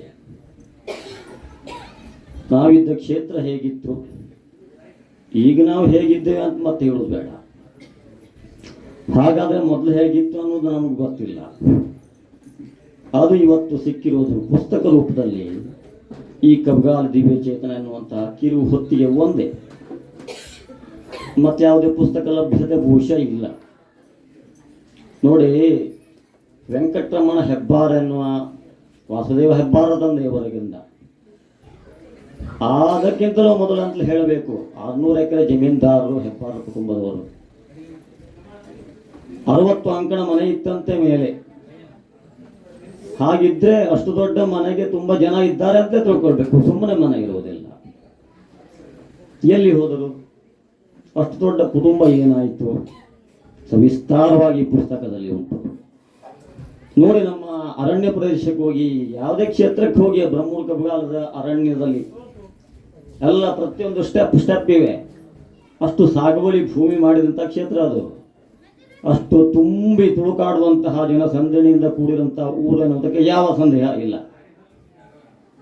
ಹಾಗೆ ಹೆಬ್ಬಾರ ಕುಟುಂಬಕ್ಕೆ 600 ಎಕರೆ ಜಮೀನನ್ನ ಗೇಣಿಯ ರೂಪದಲ್ಲಿ ಪಾಲನೆ ಮಾಡಿಕೊಳ್ಳುತ್ತಾ ಇರುವಂತಹ ಗೌಡರ ತಂಡ, ಮಳವಳ್ಳಿಯಿಂದ, ಬ್ಯಾಣದಲ್ಲಿ, ಸೂರುಕೇರಿಯಿಂದ ಎಲ್ಲ ಇದ್ದವರು. ಅದರಲ್ಲಿ ಹುಲಿಯ ಗೌಡರು ಬಹಳ ಮುಖ್ಯವಾದಂಥ ಒಬ್ಬ ರೈತ. ಅವನು ಮಾಡಿರುವಂತಹ ಸಹಾಯ ಅದೆಲ್ಲವೂ ವಿವರಣೆ ಚೆನ್ನಾಗಿ ಇದೆ. ಹಾಗೆಯೇ ವೆಂಕಟರಮಣ ಹೆಬ್ಬಾರರು ಒಂದು ಸಂದರ್ಭದಲ್ಲಿ ಅವರು ಸತಿಯನ್ನು ಕಳ್ಕೊಂಡು, ವಾಸುದೇವ ಹೆಬ್ಬಾರ ಮತ್ತು ಸರಸ್ವತಿ, ಒಂದು ಹೆಣ್ಣು ಒಂದು ಗಂಡು, 2 ಮಕ್ಕಳನ್ನು ಮಾತ್ರ ಪಡ್ಕೊಂಡಿರುವ ಸಂದರ್ಭದಲ್ಲಿ ಅವರನ್ನಾದರೂ ರಕ್ಷಣೆ ಮಾಡಬೇಕು ಅಂತ ತಿಳ್ಕೊಂಡು 60 ಅಂಕಣದ ಮನೆಯು ಬೆಂಕಿಗೆ ಆಹುತಿ ಆದಾಗ ಗೋಕರ್ಣಕ್ಕೆ ಹೋಗಿ ವಸತಿ ಪಡ್ಕೊಂಡು, ಅಲ್ಲಿಯೂ ವಾಸುದೇವ ಹೆಬ್ಬಾರಿಗೆ 6-7 ತರಗತಿ ಮುಗಿಯಲ್ಪಟ್ಟಾಗ ಅವರು ಅಲ್ಲಿ ತೀರ್ಕೊಂಡ್ರು. ಚಿಕ್ಕ ಮಕ್ಕಳು, ಅಣ್ಣ ತಂಗಿ ಎಲ್ಲಿ ಹೋಗುವುದು? ಎಲ್ಲಿ ಹೋದ್ರು ಅವರು ಕೃಷ್ಣನ ಮೂರ್ತಿ, ಆ ದೇವರ ಮೂರ್ತಿ ಮಾತ್ರ ಒಂದು ಬರದ ಪೆಟ್ಟಿಗೆ ಹಾಕೊಂಡು ಜೋಳಿಗೆ ಹಾಕುವುದೇ ಹೆಬ್ಬಾರರಂತೆ. ಹಾಗೆ ಅಲ್ಲಿ ಆಚೆವೆ ಆ ಮಾವನ ಮನೆಗೆ ಬಂದು ಹಾಕೊಂಡ್ರಂತೆ. 1-2 ವರ್ಷದೊಳಗೆ ಮತ್ತೆ ಅದೇ ರೈತರೆಲ್ಲ ಒಟ್ಟು ಸೇರಿ ನಮ್ಮ ಊರಿಗೆ ಬಂದಿರಬೇಕು, ನಾವು ನಿಮಗಾಗಿ ಒಂದು ಸಣ್ಣ ಮನೆಯನ್ನು ಈಗಾಗಲೇ ಕಟ್ಟಿ ಇಟ್ಟಿದ್ದೇವೆ, ಬರಬೇಕು, ನಮ್ಮ ಒಡೆದಿರು ಬರಬೇಕು ಅಂತೇಳಿ ಮತ್ತೆ ಪುನಃ ಅವರನ್ನು ಕರೆಸ್ಕೊಂಡು ಅಲ್ಲಿ ವಸತಿ ಹೂಡಿದ್ರು. ಅಣ್ಣ ತಂಗಿ ಇಬ್ಬರೇ. ತಂಗಿ ಸರಸ್ವತಿ. ಆ ಸರಸ್ವತಿ ಮದುವೆ ವಯಸ್ಸಿಗೆ ಬಂದಾಗ ಬಾಣಸಾಗದ ಸುಬ್ರ ಹೆಗಡೆ, ಬಹುಶಃ ಈಗಿನ ಕಂಚಿ ಮನೆ ವೆಂಕಟರಮಣ ಭಟ್ರ ತಂದೆಯವರಿರಬೇಕು, ಅವರಿಗೆ ವಾಸುದೇವ ಹೆಬ್ಬಾರ ತಂಗಿ ಕೊಟ್ಟಿರೋದು. ಆ ಸುಬ್ರ ಹೆಗಡೆ ಆಮೇಲೆ ಬಾವನಂಟನಿಗೆ ಒಂದು ಮದುವೆ ಮಾಡಿಸ್ಬೇಕು ಅಂತ ಯೋಚನೆ ಮಾಡಿದ್ದು. ಆವಾಗ ಕುಡುಗುಂಡಿ ಇದ್ದ ಭಟ್ರ ಮನೆ ಬಹಳ ಪ್ರಸಿದ್ಧಿ. ಅಲ್ಲಿ ವೆಂಕಟರಮಣ ಭಟ್ರು, ಕೃಷ್ಣ ಭಟ್ರು, ಸೀತಾರಾಮ್ ಭಟ್ರು, ಹೀಗೆಲ್ಲ ಬಹುಶಃ 3-4 ಜನ ಅಣ್ಣ ತಮ್ಮಂದಿರಲ್ಲಿ ಆ ಕೃಷ್ಣ ಭಟ್ರ ಸತಿ ದುರ್ಗಮ್ಮನ ಮಗಳು ಮತ್ತೆ ಸರಸ್ವತಿ. ಕೃಷ್ಣ ಭಟ್ರು ಮೊದಲೇ ತೀರಿ ಹೋದರು. ಈ ಸರಸ್ವತಿ ಎನ್ನುವ ಮಗಳು 6-7 ವರ್ಷ ಆಗುವಾಗ ಆವಾಗೊಂದು ಮೇಳ, ಅದು ಕುಡುಗುಂಡಿ ಕುಡುಗುಂಡಿ ಅಲ್ಲ, ಬಹುಶಃ ಮಾಣಿಗುಡ್ಡೆ ನಾರಾಯಣ ಭಟ್ರು, ಖಂಡಗಾರ ರಾಮ್ ಭಟ್ರು, ಬ್ರಹ್ಮೂರು ಮಾಚಿ ಭಟ್ರು, ಕುಡುಗುಂಡಿ ವೆಂಕಟರಮಣ ಭಟ್ರು, ಕಬ್ಗಾಲ ವಾಸುದೇವ ಹೆಬ್ಬಾರರು, ಇವುದೊಂದು ದೊಡ್ಡ ಮೇಳ. ಮೇಳದಲ್ಲಿ ಸಾಕಷ್ಟು ಪಾತ್ರಗಳನ್ನು ವಾಸುದೇವ ಹೆಬ್ಬಾರರು ಮಾಡ್ತಾರೆ. ಆದರೆ ಮನೆಯಲ್ಲಿ ಸಮಸ್ಯೆ. ಈ ದುರ್ಗಮ್ಮ ಎನ್ನುವಳಿಗೆ ಚಿಕ್ಕ ಹೆಣ್ಣು ಮಗು, ಒಂದು ಹುಡುಸೆಯಲ್ಲಿ ಆಟ ನೋಡಿಕೊಂಡು ಮಾರನೇ ದಿವಸ ಏಕಾಂಗಿಯಾಗಿರುವ ಹೆಬ್ಬಾರ ಮನೆಗೆ ಬಂದ್ಬಿಡ್ತಾಳೆ. ಆ ದುರ್ಗಮ್ಮ ಹೇಳುವ ಒಂದು ಹೆಣ್ಣಿನಿಂದ ಹೇಗೆ ಕಾಲಚಕ್ರ ತಿರುಗ್ತದೆ ನೋಡಿ. ತುಂಬಿರುವಂತಹ ಕಬಗಾಲ ಬ್ರಹ್ಮೂರು ಈ ಕ್ಷೇತ್ರದಲ್ಲಿಯ ಹೆಬ್ಬಾರರ ಕುಟುಂಬ ಮನೆ ಕ್ಷೀಣಿಸುತ್ತಾ ಬಂದು ಮಧ್ಯಂತರದಲ್ಲಿ ಪ್ರೇಗರೋಗ ಬಂದು ಆ ಮಳವಳ್ಳಿ ಅಲ್ಲೆಲ್ಲ ವಾಸಿಸಿರುವಂತಹ ರೈತರುಗಳು ಮತ್ತೆ ಶಿವಪುರ ಕೆಕಣೆ ಎಲ್ಲ ಸೇರಿಕೊಂಡೇ ಆಯಿತು. ಆದರೆ ಆಮೇಲೆ ಮತ್ತೆ ಪುನಃ ಮರಳಿ ಚೇತನವನ್ನು ಪಡೆದು ಕಬಗಾಲದಲ್ಲಿ ನೆಲೆಸುವ ಹಾಗಾಗಿ ಈ ಕುಟುಂಬ ಇಷ್ಟೊಂದು ದೊಡ್ಡ ವಿಜೃಂಭಣೆಯನ್ನು ಕಾಣಬೇಕಾದ್ರೆ ಇದಕ್ಕೆ ದುರ್ಗಮ್ಮ ಕಾರಣ ಅಂತ ನಮ್ಮ ಭಾವನವರು ಹೇಳ್ತಾರೆ. ಅಂದರೆ ಈ ಕುಡುಗುಂಡಿ ಹೆಣ್ಮಗಳು ತನ್ನ ಸಣ್ಣ ಮಗುವನ್ನು ಕರ್ಕೊಂಡು ಹೆಬ್ಬಾರರ ಮನೆಯಲ್ಲಿ ಉಳ್ಕೊಂಡು ಆ ಮಗುವಿಗೆ ಗುರುವಾದ ವಾಸುದೇವ ಹೆಬ್ಬಾರರು ಕೊನೆಗೆ ಪತಿಯೂ ಆಗುತ್ತಾರೆ. ಅವಳು ಸರಸ್ವತಿ ಚಚ್ಚು ಅಂದರೆ ಹೆಬ್ಬಾರ್ತೆಯರು ಅಬ್ಬೆ ಅವರೇ ಗುರು. ಹಾಗೆ ತುಂಬು ತುಳುಕಿತು. ನಂತರದಲ್ಲಿಯೇ ಘಟನೆಗಳೆಲ್ಲ ತುಂಬ ಇವೆ, ನಾನು ಓದಿದ್ದೇನೆ. ನವರಾತ್ರಿಯಲ್ಲಿ ಬಂದಂಥ ಸಂದರ್ಭ ಸಂದಿಗ್ಧ ಸ್ಥಿತಿಯಾಗಲಿ, ಆ ನಂತರದಲ್ಲಿ ಅವರು ಊರು ಪಟೇಲರಾಗಿ ಹೆಬ್ಬಾರರು ಹೇಗೆ ತಮ್ಮ ಕಾರ್ಯಗಳನ್ನು ನಿಭಾಯಿಸಿದರು, ಮತ್ತೇನು ದುಡ್ಡು ಗಿಡ್ಡ ಆವಾಗಿನ ಕಾಲ ಹೇಗೆ ಕೇಳಿದ್ರೆ ಅದು ಬ್ರಿಟಿಷರ ಆಳ್ವಿಕೆ. ಪಟೇಲರು ಅಂತಂದರೆ ಪಟೇಲ್ ಗಿರಿತನ ಹೆಸರಿಗೂ ಅಷ್ಟೇ ಬಿಟ್ಟರೆ ಇಲ್ಲಿ ಯಾರು ಸತ್ರು ಯಾರು ಹುಟ್ಟಿದ್ರು ಅನ್ನುವ ದಾಖಲೆ ಕೊಡಲಿಕ್ಕೆ 20 ಕಿಲೋಮೀಟರ್ ನಡ್ಕೊಂಡು ಹೋಗಿ ಅಂಕೋಲಕ್ಕೆ ಹೋಗಿ ಕೊಟ್ಟು ಬರುವುದು, ಯಾಕೆ ಅದೇನಿಲ್ಲ. ಅಂಥ ಸಂದಿಗ್ಧ ಸ್ಥಿತಿಯಲ್ಲಿ ಅವರು ತಮ್ಮ ಕರ್ತವ್ಯವನ್ನು ನಿಭಾಯಿಸಿಕೊಂಡು ಹೋಗುವುದಷ್ಟೇ ಅಲ್ಲದೆ ಅವರು ಕುಲದೇವ ವಾಸುದೇವ ಆ ದೇವಸ್ಥಾನವನ್ನು ಕಟ್ಟುವುದಕ್ಕಾಗಿ ತಮ್ಮ ಜಮೀನಲ್ಲಿರುವಂತಹ ಮಾಕಿ ಎಲ್ಲವನ್ನೂ ಕೊಟ್ಟು ಅದರಿಂದ ಬರುವಂತಹ ಹಣ ಏನಿದೆಯೋ ಅದೆಲ್ಲವೂ ನಮ್ಮ ಕುಲದೇವರು ವಾಸುದೇವ ದೇವರಿಗೆ ಒಂದು ಗುಡಿ ಆಗಬೇಕು, ಹಂಚಿನ ಮನೆ ಮಾಡಿಕೊಡ್ತೀರಾ, ಇಷ್ಟಾದ್ರೂ ಸಾಕು ನೀವು ಮಾಲಕಿ ನಮ್ಗೆ ಕೊಡುವರು ಮೊತ್ತ. ಇಷ್ಟು ಒಪ್ಪಿದ್ರು ಸಾಹುಕಾರರು. ಹಾಗೆ ಮಾಡಲ್ಪಟ್ಟಿತು ಪ್ರಾರಂಭದಲ್ಲಿ. ಹಾಗೆ ಮಕ್ಕಳಾಗದೆ ಹೋದಂತಹ ಹೊತ್ತಿನಲ್ಲಿ ಅದಕ್ಕೆ ಒಂದು ಹರಕೆ ಹೊರತು. ಆ ನಂತರದಲ್ಲಿ ಕೃಷ್ಣ ಹೆಬ್ಬಾರ್, ವೆಂಕಟರಮಣ ಹೆಬ್ಬಾರ್, ನಾರಾಯಣ ಹೆಬ್ಬಾರ್, ಈಶ್ವರ ಹೆಬ್ಬಾರ್, ಗಣಪತಿ ಹೆಬ್ಬಾರ್, ಹಾಗೆ ಹೆಣ್ಣುಮಕ್ಕಳಲ್ಲಿ ಕಮಲಾಕ್ಷಿ, ಲಲಿತಾ, ಶಾಂತಲಾ, ಲಕ್ಷ್ಮಿ ಅನ್ನೋಳು 6-7 ವರ್ಷದಲ್ಲಿಯೇ ಅನಾರೋಗ್ಯದಿಂದ ತೀರಿ ಹೋದಳು. ಕೃಷ್ಣ ಹೆಬ್ಬಾರ್ ಅವರು ದನಕಾಯಿ ಹೊತ್ತಿನಲ್ಲಿ ಶೆಳೆ ಬರಲ್ಟಾಗಿ ಒಂದು ಕಣ್ಣು ಕಳ್ಕೊಂಡ್ರು. ಚೆನ್ನಾಗಿದೆ ಸ್ಟೋರಿ, ಆದರೆ ಇದು ಕೇವಲ ಒಂದು ದಂತಕಥೆ ಇಲ್ಲ, ಇದು ಸತ್ಯ ನಡೆದ ಘಟನೆ. ನೀವು ಶೋಧಿಸಿದ್ರೆ ಇಲ್ಲಿ ಪುರಾವೆಗಳು ಸಿಗ್ತದೆ. ನೀವು ಹುಡುಕ್ಲಿಕ್ಕೆ ಹೋದ್ರೆ ಎಲ್ಲ ಪುರಾವೆಗಳು ಸಿಗ್ತದೆ, ಅದನ್ನೇ ಬರೆದಿದ್ದಾರೆ. ಅದಕ್ಕಾಗಿ ಇದು ಇತಿಹಾಸ ಅಂತಂದ್ರೆ ಹಾಗಿಲ್ಲ. ಮತ್ತು ಅದು ಏನೋ ಬರೆದುಕೊಂಡು ಅದೇ ಸತ್ಯ ಅಂತ ಹೇಳುವ ಹಾಗಿಲ್ಲಲ್ಲ. ಗೊತ್ತಿಲ್ಲ ಅಂತಂದ್ರೆ ಗೊತ್ತೇ ಇಲ್ಲ ಅಂತಲೇ ಬರೀತಾರೆ. ಹಾಗಾಗಿ ತಮ್ಮ ಜೀವನದ ಆದರ್ಶವನ್ನು ಯಾವ ರೀತಿಯಲ್ಲಿ ಮೆರೆದಿದ್ದಾರೆ, ಆಚಾರದಿಂದ ನಾವು ಆದರ್ಶವನ್ನು ಕಾಣುವುದಿದ್ದರೆ ಇಲ್ಲಿ ನಾವು ಇತಿಹಾಸವನ್ನು ಯಾಕೆ ಓದಬೇಕು, ಯಾಕೆ ನೋಡಬೇಕು, ನಮಗೆ ಮುಂದೆ ಒಂದು ಮಾರ್ಗ ಆಗ್ತದೆ. 2-4-6-8-18 ಹಾಗಿದ್ರೆ ಇಲ್ಲಿ ಏನು ತುಂಬೋಣ? 2-4-6-8 ಭೂತಕಾಲ ಅಂತ ಇಟ್ಕೊಂಡ್ರೆ ಹೀಗೆ ಮಾರ್ಗ ಅಂತ ಗೊತ್ತಾಗ್ತದೆ, ಮುಂದೆ ಏನು ತುಂಬಬೇಕು ಅಂತ ಅರ್ಥ ಆಗುತ್ತದೆ. ಹಾಗೆ ಈ ಪುಸ್ತಕ ನಾವು ಹಿಂದಿನದನ್ನು ತಿಳಿದುಕೊಂಡ್ರೆ ಮುಂದಿನ ಗುರಿ ಸುಲಭ ಆಗುತ್ತದೆ. ಏನೇ ಸಾಧನೆ ಯಾರೇ ಮಾಡಿದ್ದಿದ್ರೂ ಸಹ ಹಿಂದಿನ ಒಂದು ಭೂತಕಾಲದ ನಡಾವಳಿಕೆಗಳನ್ನು ತಿಳಿದುಕೊಂಡು ಭವಿಷ್ಯತ್ತನ್ನು ಅಳೆದುಕೊಂಡು ತಮ್ಮ ಗುರಿಯನ್ನು ಸುಲಭವಾಗಿ ಸಾಧಿಸಲಿಕ್ಕೆ ಬರ್ತದೆ. ಹಾಗೆ ನಾವು ಇಂತಹ ಆಚಾರ್ಯವಂತರಾದ ಆ ದಿವ್ಯ ಪುರುಷರ ಆ ಮಾರ್ಗವನ್ನು ತಿಳಿಯುವುದಕ್ಕಾಗಿ ಈ ಪುಸ್ತಕವನ್ನು ಪ್ರತಿಯೊಬ್ಬರು ಓದಬೇಕು, ಸಾರಾಂಶವನ್ನು ಅರ್ಥ ಮಾಡಿಕೊಳ್ಳಬೇಕು. ಬ್ರಹ್ಮೂರ್ ಕಬ್ಗಾಲಿನ ಜನತೆಯ ಅಂತೂ ಈ ಊರಿನ ಕುರಿತಾದಂತಹ ಸಂಪೂರ್ಣ ಇತಿಹಾಸವನ್ನು ತಿಳಿದುಕೊಳ್ಳಿಕ್ಕೆ ಇದೊಂದು ಸುಮಾರ್ಗ, ಇದೊಂದೇ ಕಿರುವ ಹೊತ್ತಿಗೆ ಬಿಟ್ಟರೆ ಬೇರೆ ಇಲ್ಲ. ಹಾಗಾಗಿ ಇದನ್ನು ಓದಿ ಇದರಲ್ಲಿರುವ ಸತ್ಯಾಂಶವನ್ನು ತಿಳಿದುಕೊಳ್ಳಿ ಅಂತ ಹೇಳ್ತಾ 2 ಮಾತಿಗೆ ಅವಕಾಶ ಕೊಟ್ಟವರಿಗೆ ಧನ್ಯವಾದ. ನಮೋ ಭಗವತೆ ವಾಸುದೇವಾಯ. ಪುಸ್ತಕವನ್ನು ಓದಿ ಅನುಭವವನ್ನು ಹಂಚಿಕೊಂಡಂತಹ ನನ್ನ ಮಾವನಾದಂತಹ ಶ್ರೀ ರಾಘವೇಂದ್ರ ಹೆಗಡೆ ಅವರಿಗೆ ತುಂಬ ಹೃದಯ ಧನ್ಯವಾದಗಳು. ಈಗ ಅಧ್ಯಕ್ಷರ ಮಾತುಗಳಿಗಾಗಿ ಶ್ರೀ ಎಮ್ಮಣ್ಣ ಹೆಗಡೆ ಅವರಿಗೆ.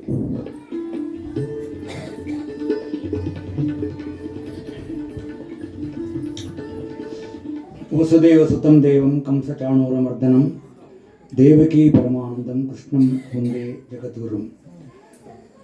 ವೇದಿಕೆಯ ಮೇಲೆ ಆಸೀನರಾದಂತಹ ಎಲ್ಲ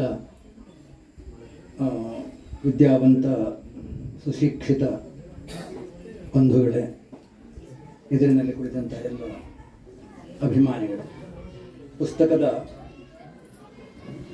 ಪುಟವನ್ನು ಓದಲಿಕ್ಕೆ ಆಗಲಿಲ್ಲ. ಆದರೂ ಕೆಲವು ಪುಟಗಳನ್ನು ನಾನು ಇಲ್ಲಿಯೇ ನೋಡಿದ್ದೇನೆ. ಈ ಪ್ರಾಂತದ ಸುಮಾರು 150 ವರ್ಷಗಳ ಹಿಂದಿನ ಅಥವಾ 150 ವರ್ಷಗಳ ಈಚಿನ ಇತಿಹಾಸ ಇದ್ದ ಹಾಗೆ ನನಗಿದು ಅನ್ನಿಸಿತು. ಇದೊಂದು ಉಪಯುಕ್ತವಾದಂತಹ ಕೃತಿ ಆಗಬಹುದು. ಆ ದೃಷ್ಟಿಯಿಂದ ಪುಸ್ತಕದ ಕುರಿತಾಗಿ ಬರೆದವರು ಹೇಳಿದ್ದಾರೆ. ಆಮೇಲೆ ಇವರು ಕೂಡ ತುಂಬ ವಿವರವಾಗಿಯೇ ವಿವರಣೆಯನ್ನು ಕೊಟ್ಟಿದ್ದಾರೆ. ಹವ್ಯಕರು ವಿದ್ಯಾವಂತರು, ಬುದ್ಧಿವಂತರು ಎಲ್ಲದೂ ಹೌದು. ಆದರೆ ದಾಖಲೆ ಮಾಡುವುದರಲ್ಲಿ ಅತ್ಯಂತ ಬಡವರು. ಯಾವುದನ್ನು ದಾಖಲಿಸುವುದಿಲ್ಲ. ದಾಖಲೆಯ ಪ್ರವೃತ್ತಿ ಎಲ್ಲಿಯವರೆಗೆ ನಮ್ಮ ಹವ್ಯಕರಲ್ಲಿ ಬರುವುದಿಲ್ಲವೋ ಅಲ್ಲಿಯವರೆಗೆ ನಾವು ನಮ್ಮ ಹಿಂದಿನದನ್ನು ಹಿಡಿದಿಟ್ಟುಕೊಳ್ಳುವುದಕ್ಕೆ ಸಾಧ್ಯ ಆಗುವುದಿಲ್ಲ. ಯಾರೋ ಹೇಳಿದರು, ಏನೋ ಹೇಳಿದರು, ಅವರು ಹೀಗೆ ಹೇಳಿದರು, ಇವರು ಹಾಗೆ ಹೇಳಿದರು, ಈ ರೀತಿಯ ದಾಖಲೆಗಳು ಸ್ವತಃ ನಮ್ಮ ಕುಟುಂಬದಲ್ಲಿಯೇ ಯಾವ ಪ್ರಯೋಜನಕ್ಕೂ ಬಾರದೇ ಇದ್ದ ಮಾಹಿತಿಗಳಾಗಿ ಸೋರಿ ಹೋಗುತ್ತವೆ. ಆದ್ದರಿಂದ ಪ್ರತಿಯೊಂದಕ್ಕೂ ದಾಖಲೆ ಇಡುವಂತಹ ಅಭ್ಯಾಸವನ್ನು ನಾವು ಮಾಡಿಕೊಳ್ಳಬೇಕು. ಎಲ್ಲಿಯವರೆಗೆ ದಾಖಲೆ ಬೇಕು ಅಂದರೆ, ಇಂದು ಈ ಮನೆಯಲ್ಲಿ ನಾಗಪ್ರಸೀದನ ಉಪನಯನವಾಗಿದೆ ಎನ್ನುವುದನ್ನು ಅವನ ತಂದೆ ತಾಯಿಗಳು, ಅಜ್ಜ ಅಜ್ಜಿಯರು ತಾರೀಕುವಾರು ಬರೆದಿಡಬೇಕು. ಹಾಗೆಯೇ ದಾಖಲೀಕರಿಸುತ್ತಾ ಹೋಗಬೇಕು. ಅದನ್ನು ನಾನು ಸ್ವಲ್ಪ ಮಟ್ಟಿಗೆ ಪ್ರಯತ್ನ ಮಾಡಿದ್ದೇನೆ. ಅದಿಲ್ಲವಾದರೆ ಏನಾಗ್ತದೆ ಅಂದರೆ ಅದೊಂದು ಕಾದಂಬರಿಯಾಗಿ ಬಿಡ್ತದೆ. ಅದಕ್ಕಿಂತ ಹೆಚ್ಚಿನದ್ದೇನೂ ಆಗುವುದಿಲ್ಲ. ಆ ದೃಷ್ಟಿಯಿಂದ ಇದು ಕೆಲವು ವರ್ಷಗಳ ದಾಖಲೀಕರಣ ಅಂದರೆ ಕಾದಂಬರಿಯ ಅಥವಾ ಕಥೆಯ ರೂಪದಲ್ಲಿ ಇದೆ ಎಂದು ನಾವು ಗ್ರಹಿಸಬಹುದು. ಆದರೆ ಕಬ್ಗಾಲ್ ಎನ್ನುವುದು 150 ವರ್ಷಗಳ ಆ ಒಂದು ಇಸ್ವಿ ಆದರೂ ನಮಗೆ ಸಿಕ್ಕಿದರೆ ಎಲ್ಲಿಯಾದರೂ ಅದು ದಾಖಲೀಕರಣಕ್ಕೆ ಯೋಗ್ಯವಾದದ್ದಾಗ್ತದೆ. ಈಗ ನನಗೆ ಕೇಳಿ, ಅತ್ಯಂತ ಅಪೂರ್ವವಾದ ಒಂದು ದಿನ, ನಿನ್ನ ಮದುವೆ ಯಾವಾಗ ಆಯಿತು ಅಂತ ಕೇಳಿದರೆ ನನಗೆ ಗೊತ್ತಿಲ್ಲ. ಆ ತಾರೀಖು ಹೇಳಲಿಕ್ಕಾಗೋದಿಲ್ಲ. ಇನ್ನು ಕೆಲವು ವರ್ಷದ ಮೇಲೆ ಹೆಂಡತಿ ಹೆಸರು ಮರೆತು ಹೋಗಿರ್ಬೋದು ನನಗೆ. ಹಾಗಾಗಬಹುದು ಅಂತ. ಹಂಗಾಗಬಾರ್ದು. ಇದು ನಮ್ಮ ಧಾರ್ಮಿಕವಾದಂತಹ ವ್ಯವಹಾರದಲ್ಲಿಯೂ ಕೂಡ, ಕೌಟುಂಬಿಕವಾದ ವ್ಯವಹಾರದಲ್ಲಿಯೂ ಕೂಡ ಅತ್ಯಂತ ಉಪಯುಕ್ತ ಮಾಹಿತಿಯಾಗಿ ಸಲ್ಲುತ್ತದೆ. ಇದೇ ರೀತಿ ಹೆಬ್ಬಾರ ಕುಟುಂಬ ನಮ್ಮೂರಿನಲ್ಲಿ ಒಂದುಂಟು. ಬಹುದೊಡ್ಡ ಇತಿಹಾಸ ಉಂಟು ಅದಕ್ಕೆ. ಆದರೆ ಯಾರು ಯಾರಿಗೆ ಯಾವ ತಲೆಗಲಿ ಎಲ್ಲಿಂದ ಎಲ್ಲಿಗೆ ಬಂದಿದೆ ಎನ್ನುವುದರ ಕುರಿತಾಗಿ ಯಾರಿಗೂ ಏನೂ ಗೊತ್ತಿಲ್ಲ. ಮದುವೆ ನಿಶ್ಚಯ ಮಾಡಿದಾಗ ಆಮೇಲೆ ಬಂದಾಗ ಆಲೋಚನೆ ಮಾಡ್ತಾರೆ, ನಮಗೆ 3 ದಿವಸವೋ 11 ದಿವಸವೋ, ಯಾರಿಗೂ ಗೊತ್ತಿಲ್ಲ. ಅದು ಆಗಬಾರ್ದು. ಎಷ್ಟೋ ಸಂದರ್ಭಗಳಲ್ಲಿ ನಾನು ಇದರ ಕಾರಣದಿಂದ ಮುಜುಗರವನ್ನು ಅನುಭವಿಸಿದ್ದೇನೆ. ನಮ್ಮ ಸ್ವರ್ಣವಲ್ಲಿ ಪೀಠದ ಗಂಗಾಧರೇಂದ್ರ ಸರಸ್ವತಿ ಸ್ವಾಮೀಜಿಯವರ ಎದುರಿನಲ್ಲಿ ನಾನು ಕುಳಿತಾಗ ಥಟ್ಟನೆ ಕೇಳಿದರು ಅವರು, ನಿಮ್ಮ ಮನೆಗೆ ನಾನು ಬಂದದ್ದು ಯಾವ ವರ್ಷ ಆಯಿತು ಅಂತ ಕೇಳಿದರು. ಸಾಮಾನ್ಯ ಒಬ್ಬನ ಜೀವಮಾನದಲ್ಲಿ ಬರಬಹುದಾದ ಒಂದು ಅತ್ಯದ್ಭುತವಾದ ದಿನ ಗುರುಪೀಠ ಮನೆಗೆ ಬಂದು ಭಿಕ್ಷೆ ಮಾಡಿದ ದಿನ. ಆ ದಿನವೇ ನನಗೂ ಗೊತ್ತಿಲ್ಲ, ನೆನಪಿಲ್ಲ. ಬರೆದಿಟ್ಟಿದ್ದೇನೆ, ಆ ದಿವಸ ನೋಡ್ಕೊಂಡು ಹೋಗಲಿಲ್ಲ. ನಾನು ಅದನ್ನೆಲ್ಲ ಬರೆದಿದ್ದೇನೆ, ದಾಖಲೀಕರಣ ಬೇಕು ಎನ್ನುವ ಕಾರಣಕ್ಕಾಗಿ. ಹಾಗಾಗಿ ಅಂತಹ ದಾಖಲೀಕರಣವನ್ನು ಪ್ರತಿಯೊಬ್ಬರು ಮಾಡುವಂತೆ ಆಗಬೇಕು. ನಮಗೆ ಗೊತ್ತಿರುವ ದಾಖಲೆ ಅದು ಎಲ್ಲಿಂದ ಎಲ್ಲಿಯವರೆಗೆ ಆಗಲಿ, ಬೇಕಾದರೆ ಅದು ನಿರಂತರವಾಗಿ ನಡೆಯುವಂತಹ ಒಂದು ಕ್ರಿಯೆ. ಅದಕ್ಕೆ ಆದಿ ಇಲ್ಲ, ಅದಕ್ಕೆ ಅಂತ್ಯವೂ ಕೂಡ ಇರಬಾರದು ಎನ್ನುವ ಅಪೇಕ್ಷೆಯಿಂದಲೇ ನಾವು ಬರೆಯಬೇಕು ಎಂದು ಹೇಳಿ, ಇದೊಂದು ಔಪಚಾರಿಕವಾದ ಅಧ್ಯಕ್ಷೀಯ ಭಾಷಣ ಎಂದು ತಮ್ಮಲ್ಲಿ ವಿನಂತಿಸಿಕೊಂಡು ನನ್ನ ಮಾತು ಮುಗಿಸ್ತೇನೆ. ನಮಸ್ಕಾರ.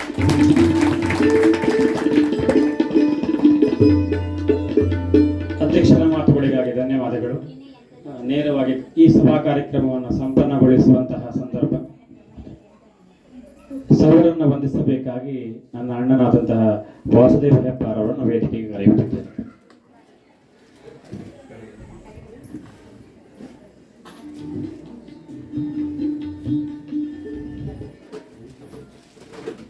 ರಾಜಕೀಯದ ಜಂಜಾಟವಿಲ್ಲದ ಜ್ಞಾನ ಸತ್ರದ ಈ ವೇದಿಕೆಯಲ್ಲಿ ಕುಳಿತಿರುವಂಥ ತಮಗೆಲ್ಲರಿಗೂ ವಂದನಾರ್ಪಣೆಯನ್ನು ಮಾಡಲಿಕ್ಕೆ ನಾನು ನಿಂತಿದ್ದಕ್ಕೆ ನನಗೆ ಹೆಮ್ಮೆ ಅನ್ನಿಸ್ತಾ ಇದೆ. ಈ ಕಾರ್ಯಕ್ರಮಕ್ಕೆ ಮುಖ್ಯ ಅತಿಥಿಗಳಾಗಿ ಸದಾ ಹಸನ್ಮುಖಿಗಳು, ಜ್ಞಾನಿಗಳು, ಎಲ್ಲರನ್ನೂ ಪ್ರೀತಿಯ ಮನೋಭಾವದಿಂದ ಕಾಣುವಂತಹ ನಮ್ಮೆಲ್ಲರ ಗುರುಗಳು ಆದಂತಹ ಸನ್ಮಾನ್ಯ GL ಹೆಗಡೆಯವರನ್ನು ಈ ಕಾರ್ಯಕ್ರಮವನ್ನು ಚೆಂದಗಾಣಿಸಿಕೊಟ್ಟಿದ್ದಕ್ಕಾಗಿ, ದೂರದಿಂದ ಬಂದು ನಮ್ಮ ಕರೆಗೆ ಹೋಗೊಟ್ಟು ಕಾರ್ಯಕ್ರಮದಲ್ಲಿ ಭಾಗಿಯಾಗಿದ್ದಕ್ಕಾಗಿ ತಮಗೆ ವಂದನೆಗಳು, ಅಭಿನಂದನೆಗಳು. ಕಾರ್ಯಕ್ರಮದ ಅಧ್ಯಕ್ಷರಾಗಿ ಬಹುಶಃ ನಾನು ನೋಡಿದ್ದೆ ಇವತ್ತೇ ಅವರನ್ನು. ಯಾಕೆಂತಂದರೆ ಪ್ರತಿದಿನ ಅವರ ಹೆಸರನ್ನು ನಾನು ಪೇಪರಲ್ಲಿ ಓದ್ತೀನಿ. ಯಕ್ಷಗಾನ ಕಲಾವಿದರು, ಈ ಕುಟುಂಬದ ದೂರದ ಸಂಬಂಧಿಗಳು ಹೌದು ನನ್ನ ತಿಳುವಳಿಕೆಯ ಪ್ರಕಾರ. ಅಂಥವರು ಈ ಕಾರ್ಯಕ್ರಮಕ್ಕೆ ಅಧ್ಯಕ್ಷರಾಗಿ ಬಂದು ಕಾರ್ಯಕ್ರಮವನ್ನು ಚೆಂದಗಾಣಿಸಿಕೊಟ್ಟಿದ್ದಕ್ಕಾಗಿ ತಮಗಿದು ವಂದನೆಗಳು, ಅಭಿನಂದನೆಗಳು. ಇನ್ನು ನಮ್ಮ ಕುಟುಂಬದ ಸಂಬಂಧಿಕರು, ನಮಗೆ ಈ ಪುಸ್ತಕದಲ್ಲಿ ಅವರನ್ನು ನಾವು ಆತ್ಮೀಯ ಸಂಬಂಧಿಕರು ಅಂತ ಓದ್ತೇವೆ. ಓದುವವರಿಗೂ ಅದು ಅರ್ಥ ಆಗುತ್ತೆ. ಸದಾ ತಮ್ಮ ಮನೆಯಲ್ಲಿ ಔದಾರ್ಯದಿಂದ ತುಂಬಿರುವಂಥ ಇಡೀ ಕುಟುಂಬ, ಇವತ್ತು ಆ ಇಡೀ ಕುಟುಂಬನೂ ಈ ಸಭೆಯಲ್ಲಿ ಇದೆ. ಅವರು ನಮ್ಮನ್ನು ಎಷ್ಟು ಪ್ರೀತಿಯಿಂದ ಕಾಣ್ತಾರೆ ಅಂತಂದರೆ ಬಹುಶಃ ನಿಮ್ಗೆ ಹೋದವರೆಲ್ಲರಿಗೂ ಅವರ ಪ್ರೀತಿಯ ಅನುಭವ ಆಗುತ್ತೆ. ಅಂಥವರು ಈ ಕಾರ್ಯಕ್ರಮದಲ್ಲಿ ಇದ್ದಾರೆ. ಅವರಿಗೆ ವಂದನೆಗಳು, ಅಭಿನಂದನೆಗಳು. ಇನ್ನು ಎರಡು ಸಂಪತ್ತುಗಳು, ಎರಡು ರತ್ನಗಳು ಈ ವೇದಿಕೆಯಲ್ಲಿದ್ದಾವೆ. ಒಂದು ಬ್ರಹ್ಮೂರಿನ ನಾರಾಯಣಣ್ಣ. ಯಾಕೆಂತಂದರೆ ಅವ್ರದ್ದು ವೃತ್ತಿ ಕೃಷಿ ಆದರೂ ಪ್ರವೃತ್ತಿಯಿಂದ ಯಕ್ಷಗಾನದ ಹವ್ಯಾಸಿ ಕಲಾವಿದರು ಅಷ್ಟೇ ಅಲ್ಲ, ಯಕ್ಷಗಾನಕ್ಕೆ ದಾನಿಗಳು. ಯಾಕೆಂತಂದರೆ ಅವರು ಬರೆದಂಥ ತುಂಬ ಪ್ರಸಂಗಗಳು ಯಕ್ಷಗಾನ ಪ್ರಯೋಗಗಳನ್ನು ಕಂಡಿದೆ. ಮತ್ತು ಈ ಊರಿನಲ್ಲಿ ಒಂದು ಜ್ಞಾನದ ಸುದೆಯನ್ನು ಇವತ್ತಿಗೂ ಹರಿಸ್ತಾ ಇರುವಂಥವರು, ಹಲವಾರು ಕಲಾವಿದರುಗಳನ್ನು ತಯಾರು ಮಾಡಿದಂಥವರು ಅವರು ನಮ್ಮೊಂದಿಗಿದ್ದಾರೆ. ಆದ್ದರಿಂದ ಈ ವೇದಿಕೆ ಅರ್ಥಪೂರ್ಣ. ಅವರಿಗೆ ಈ ಕಾರ್ಯಕ್ರಮದಲ್ಲಿ ಭಾಗಿಯಾಗಿದ್ದಕ್ಕಾಗಿ ತಮಗೆ ವಂದನೆಗಳನ್ನು ಸಲ್ಲಿಸ್ತಾ ಇದ್ದಾನೆ. ವಂದನೆಗಳು ನಾರಾಯಣಣ್ಣ. ಇನ್ನೊಬ್ಬರು ರಾಘವೇಂದ್ರ ಹೆಗಡೆ. ಅವರು ಯಾವ ಕಲಾವಿದರು ಅಂತ ಹೇಳೋದು ಕಷ್ಟ. ಯಕ್ಷಗಾನ ಕಲಾವಿದರು ಹೌದು, ಆರ್ಟಿಸ್ಟು ಹೌದು, ಸಂಗೀತಗಾರರು ಹೌದು, ಯಾವುದಲ್ಲ ಅಂತ ಹೇಳೋದು ಕಷ್ಟ. ಅವರು ಈ ನಮ್ಮೂರಿನ ಆಸ್ತಿ, ಅದು ನಮಗೊಂದು ಹೆಮ್ಮೆ. ಯಾಕೆಂತಂದರೆ ಎಷ್ಟೊತ್ತಿಗೆ ಯಾವುದೇ ಇದಿದ್ರು ರಾಘವಣ್ಣಿನೊಂದು ಕೇಳಿಬಿಟ್ರೆ ಆಯಿತು ಅನ್ನುವಂಥ ಇದು.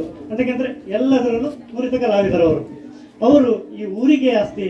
ಅವರನ್ನು ತುಂಬ ಹೃದಯದಿಂದ ವಂದಿಸ್ತಾ ಇದ್ದೇನೆ ಈ ಕಾರ್ಯಕ್ರಮದಲ್ಲಿ. ನಾನು ಇನ್ನಿಬ್ಬರನ್ನ ಕೊನೆಯದಾಗಿ ಇಟ್ಕೊಂಡಿದ್ದೇನೆ. ಯಾಕೆಂತಂದರೆ ಇನ್ನು ಪುರೋಹಿತರು ಗುರುದತ್ತ ಭಟ್ರು ಹಾಗೂ ಉಮೇಶ್ ಭಟ್ರು ಈ ಕಾರ್ಯಕ್ರಮವನ್ನು ಚೆಂದಗಾಣಿಸಿಕೊಟ್ಟಿದ್ದಾರೆ. ಅವರನ್ನು ಸ್ಮರಿಸುವುದರೊಂದಿಗೆ ಈ ಕಾರ್ಯಕ್ರಮದಲ್ಲಿ ಇನ್ನೊಬ್ಬರು ಇರಬೇಕಾಗಿತ್ತು, ಸೀತಾರಾಮ್ ಪುರಾಣಿಕರು. ಈ ಕಾರ್ಯಕ್ರಮದ ಶುಭಾಶಯವನ್ನು ಹೊತ್ತಂಥವರು. ಅನಿವಾರ್ಯ ಕಾರಣಗಳಿಂದ ಅವರು ಬರಲಿಲ್ಲ. ಆದರೆ ಅವರಿಗೂ ಈ ಕಾರ್ಯಕ್ರಮದಲ್ಲಿ ಈ ಕುಟುಂಬದ ಪರವಾಗಿ ವಂದನೆಗಳನ್ನು ಸಲ್ಲಿಸ್ತಾ ಇದ್ದೇನೆ. ಇನ್ನೊಬ್ಬರು ನಮ್ಮ ತಂದೆಯವರು ಕೃಷ್ಣ ಹೆಬ್ಬಾರು. ಬಹುಶಃ ನಾವು ಈ ಊರಲ್ಲಿ ಅವರನ್ನು ಕರೆಯೋದು, ತಾವೆಲ್ಲರೂ ಕರೆಯೋದು ದೊಡ್ಡಣ್ಣ ಅಂತ ಕರೆಸ್ಕೊಳ್ಳೋದು ಅಷ್ಟು ಸುಲಭ ಅಲ್ಲ. ಹಾಗೆ ಕರೆಸ್ಕೊಳ್ಳುವಂಥ ಅವರ ವ್ಯಕ್ತಿತ್ವ ಆ ಹೆಸರಿನಲ್ಲೇ ಅನುಭವ ಆಗುತ್ತೆ. ದೊಡ್ಡಣ್ಣ ಅಂತಂದರೆ ಎಲ್ಲರನ್ನು ಸಮಾನವಾಗಿ ನೋಡುವಂಥವ್ರು. ಅವರು ಈ ಕಾರ್ಯಕ್ರಮವನ್ನು ಚೆಂದಗಾಣಿಸಿಕೊಟ್ಟಿದ್ದಾರೆ. ಅವರಿಗೂ ವಂದನೆಗಳು, ಅಭಿನಂದನೆಗಳು. ಆಮೇಲೆ ಸಾಮಾನ್ಯವಾಗಿ ಕಾರ್ಯಕ್ರಮದಲ್ಲಿ ಹೇಳ್ತೀವಿ ನಾವು ಪ್ರೇಕ್ಷಕ ವರ್ಗದವರನ್ನು ಕೀರ್ತಿ ಕಲಶಪ್ರಾಯರು ಅಂತೇಳಿ. ನೀವು ಯಾರು ಪ್ರೇಕ್ಷಕರಲ್ಲ ಇವತ್ತು. ಯಾಕೆ ಅಂತಂದರೆ ನಮ್ಮ ಬಂಧುಗಳು, ನಮ್ಮ ಆಮಂತ್ರಣಕ್ಕೆ ಓಗೊಟ್ಟು ಬಂದಂಥವರು ಉಪನಯನ ಕಾರ್ಯಕ್ರಮಕ್ಕೆ ಮತ್ತು ಈ ಪುಸ್ತಕ ಬಿಡುಗಡೆ ಸಮಾರಂಭಕ್ಕೆ ತಮ್ಮೆಲ್ಲರನ್ನ ನಾವು ಮನೆ ಮನೆಗೆ ಹೋಗಿ ಈ ಕುಟುಂಬದವರು ಆಮಂತ್ರಣ ಕೊಟ್ಟು ಕರೆಸಿಕೊಂಡಿದ್ದಾರೆ. ಹೆಬ್ಬಾರ್ ಕುಟುಂಬದ ಬಂಧುಗಳು, ಹಿತೈಷಿಗಳು, ರೈತ ಮಿತ್ರರು ಇಲ್ಲಿದ್ದಾರೆ. ಹಾಗಾಗಿ ನೀವೆಲ್ಲ ಈ ಕಾರ್ಯಕ್ರಮದ ಅತಿಥಿಗಳು ಎಂದು ಭಾವಿಸುತ್ತಾ ಈ ಕಾರ್ಯಕ್ರಮಕ್ಕೆ ಬಂದು ಈ ಕಾರ್ಯಕ್ರಮವನ್ನು ಚಂದ ಕಾಣಿಸಿಕೊಟ್ಟಿದ್ದಕ್ಕಾಗಿ ತಮಗೆಲ್ಲರಿಗೂ ಹೃತ್ಪೂರ್ವಕ ಅಭಿವಂದನೆಗಳನ್ನು ಸಲ್ಲಿಸುತ್ತಾ ಮುಂದೆ ನಡೆಯಲಿರುವಂತಹ ಯಕ್ಷಗಾನ ಕಾರ್ಯಕ್ರಮಕ್ಕೆ ತಮ್ಮೆಲ್ಲರ ಸಹಕಾರವನ್ನು ಬೇಡ್ತಾ ವಂದನಾರ್ಪಣೆಯನ್ನು ಮುಗಿಸ್ತಾ ಇದ್ದೀನಿ. ನಮಸ್ಕಾರ.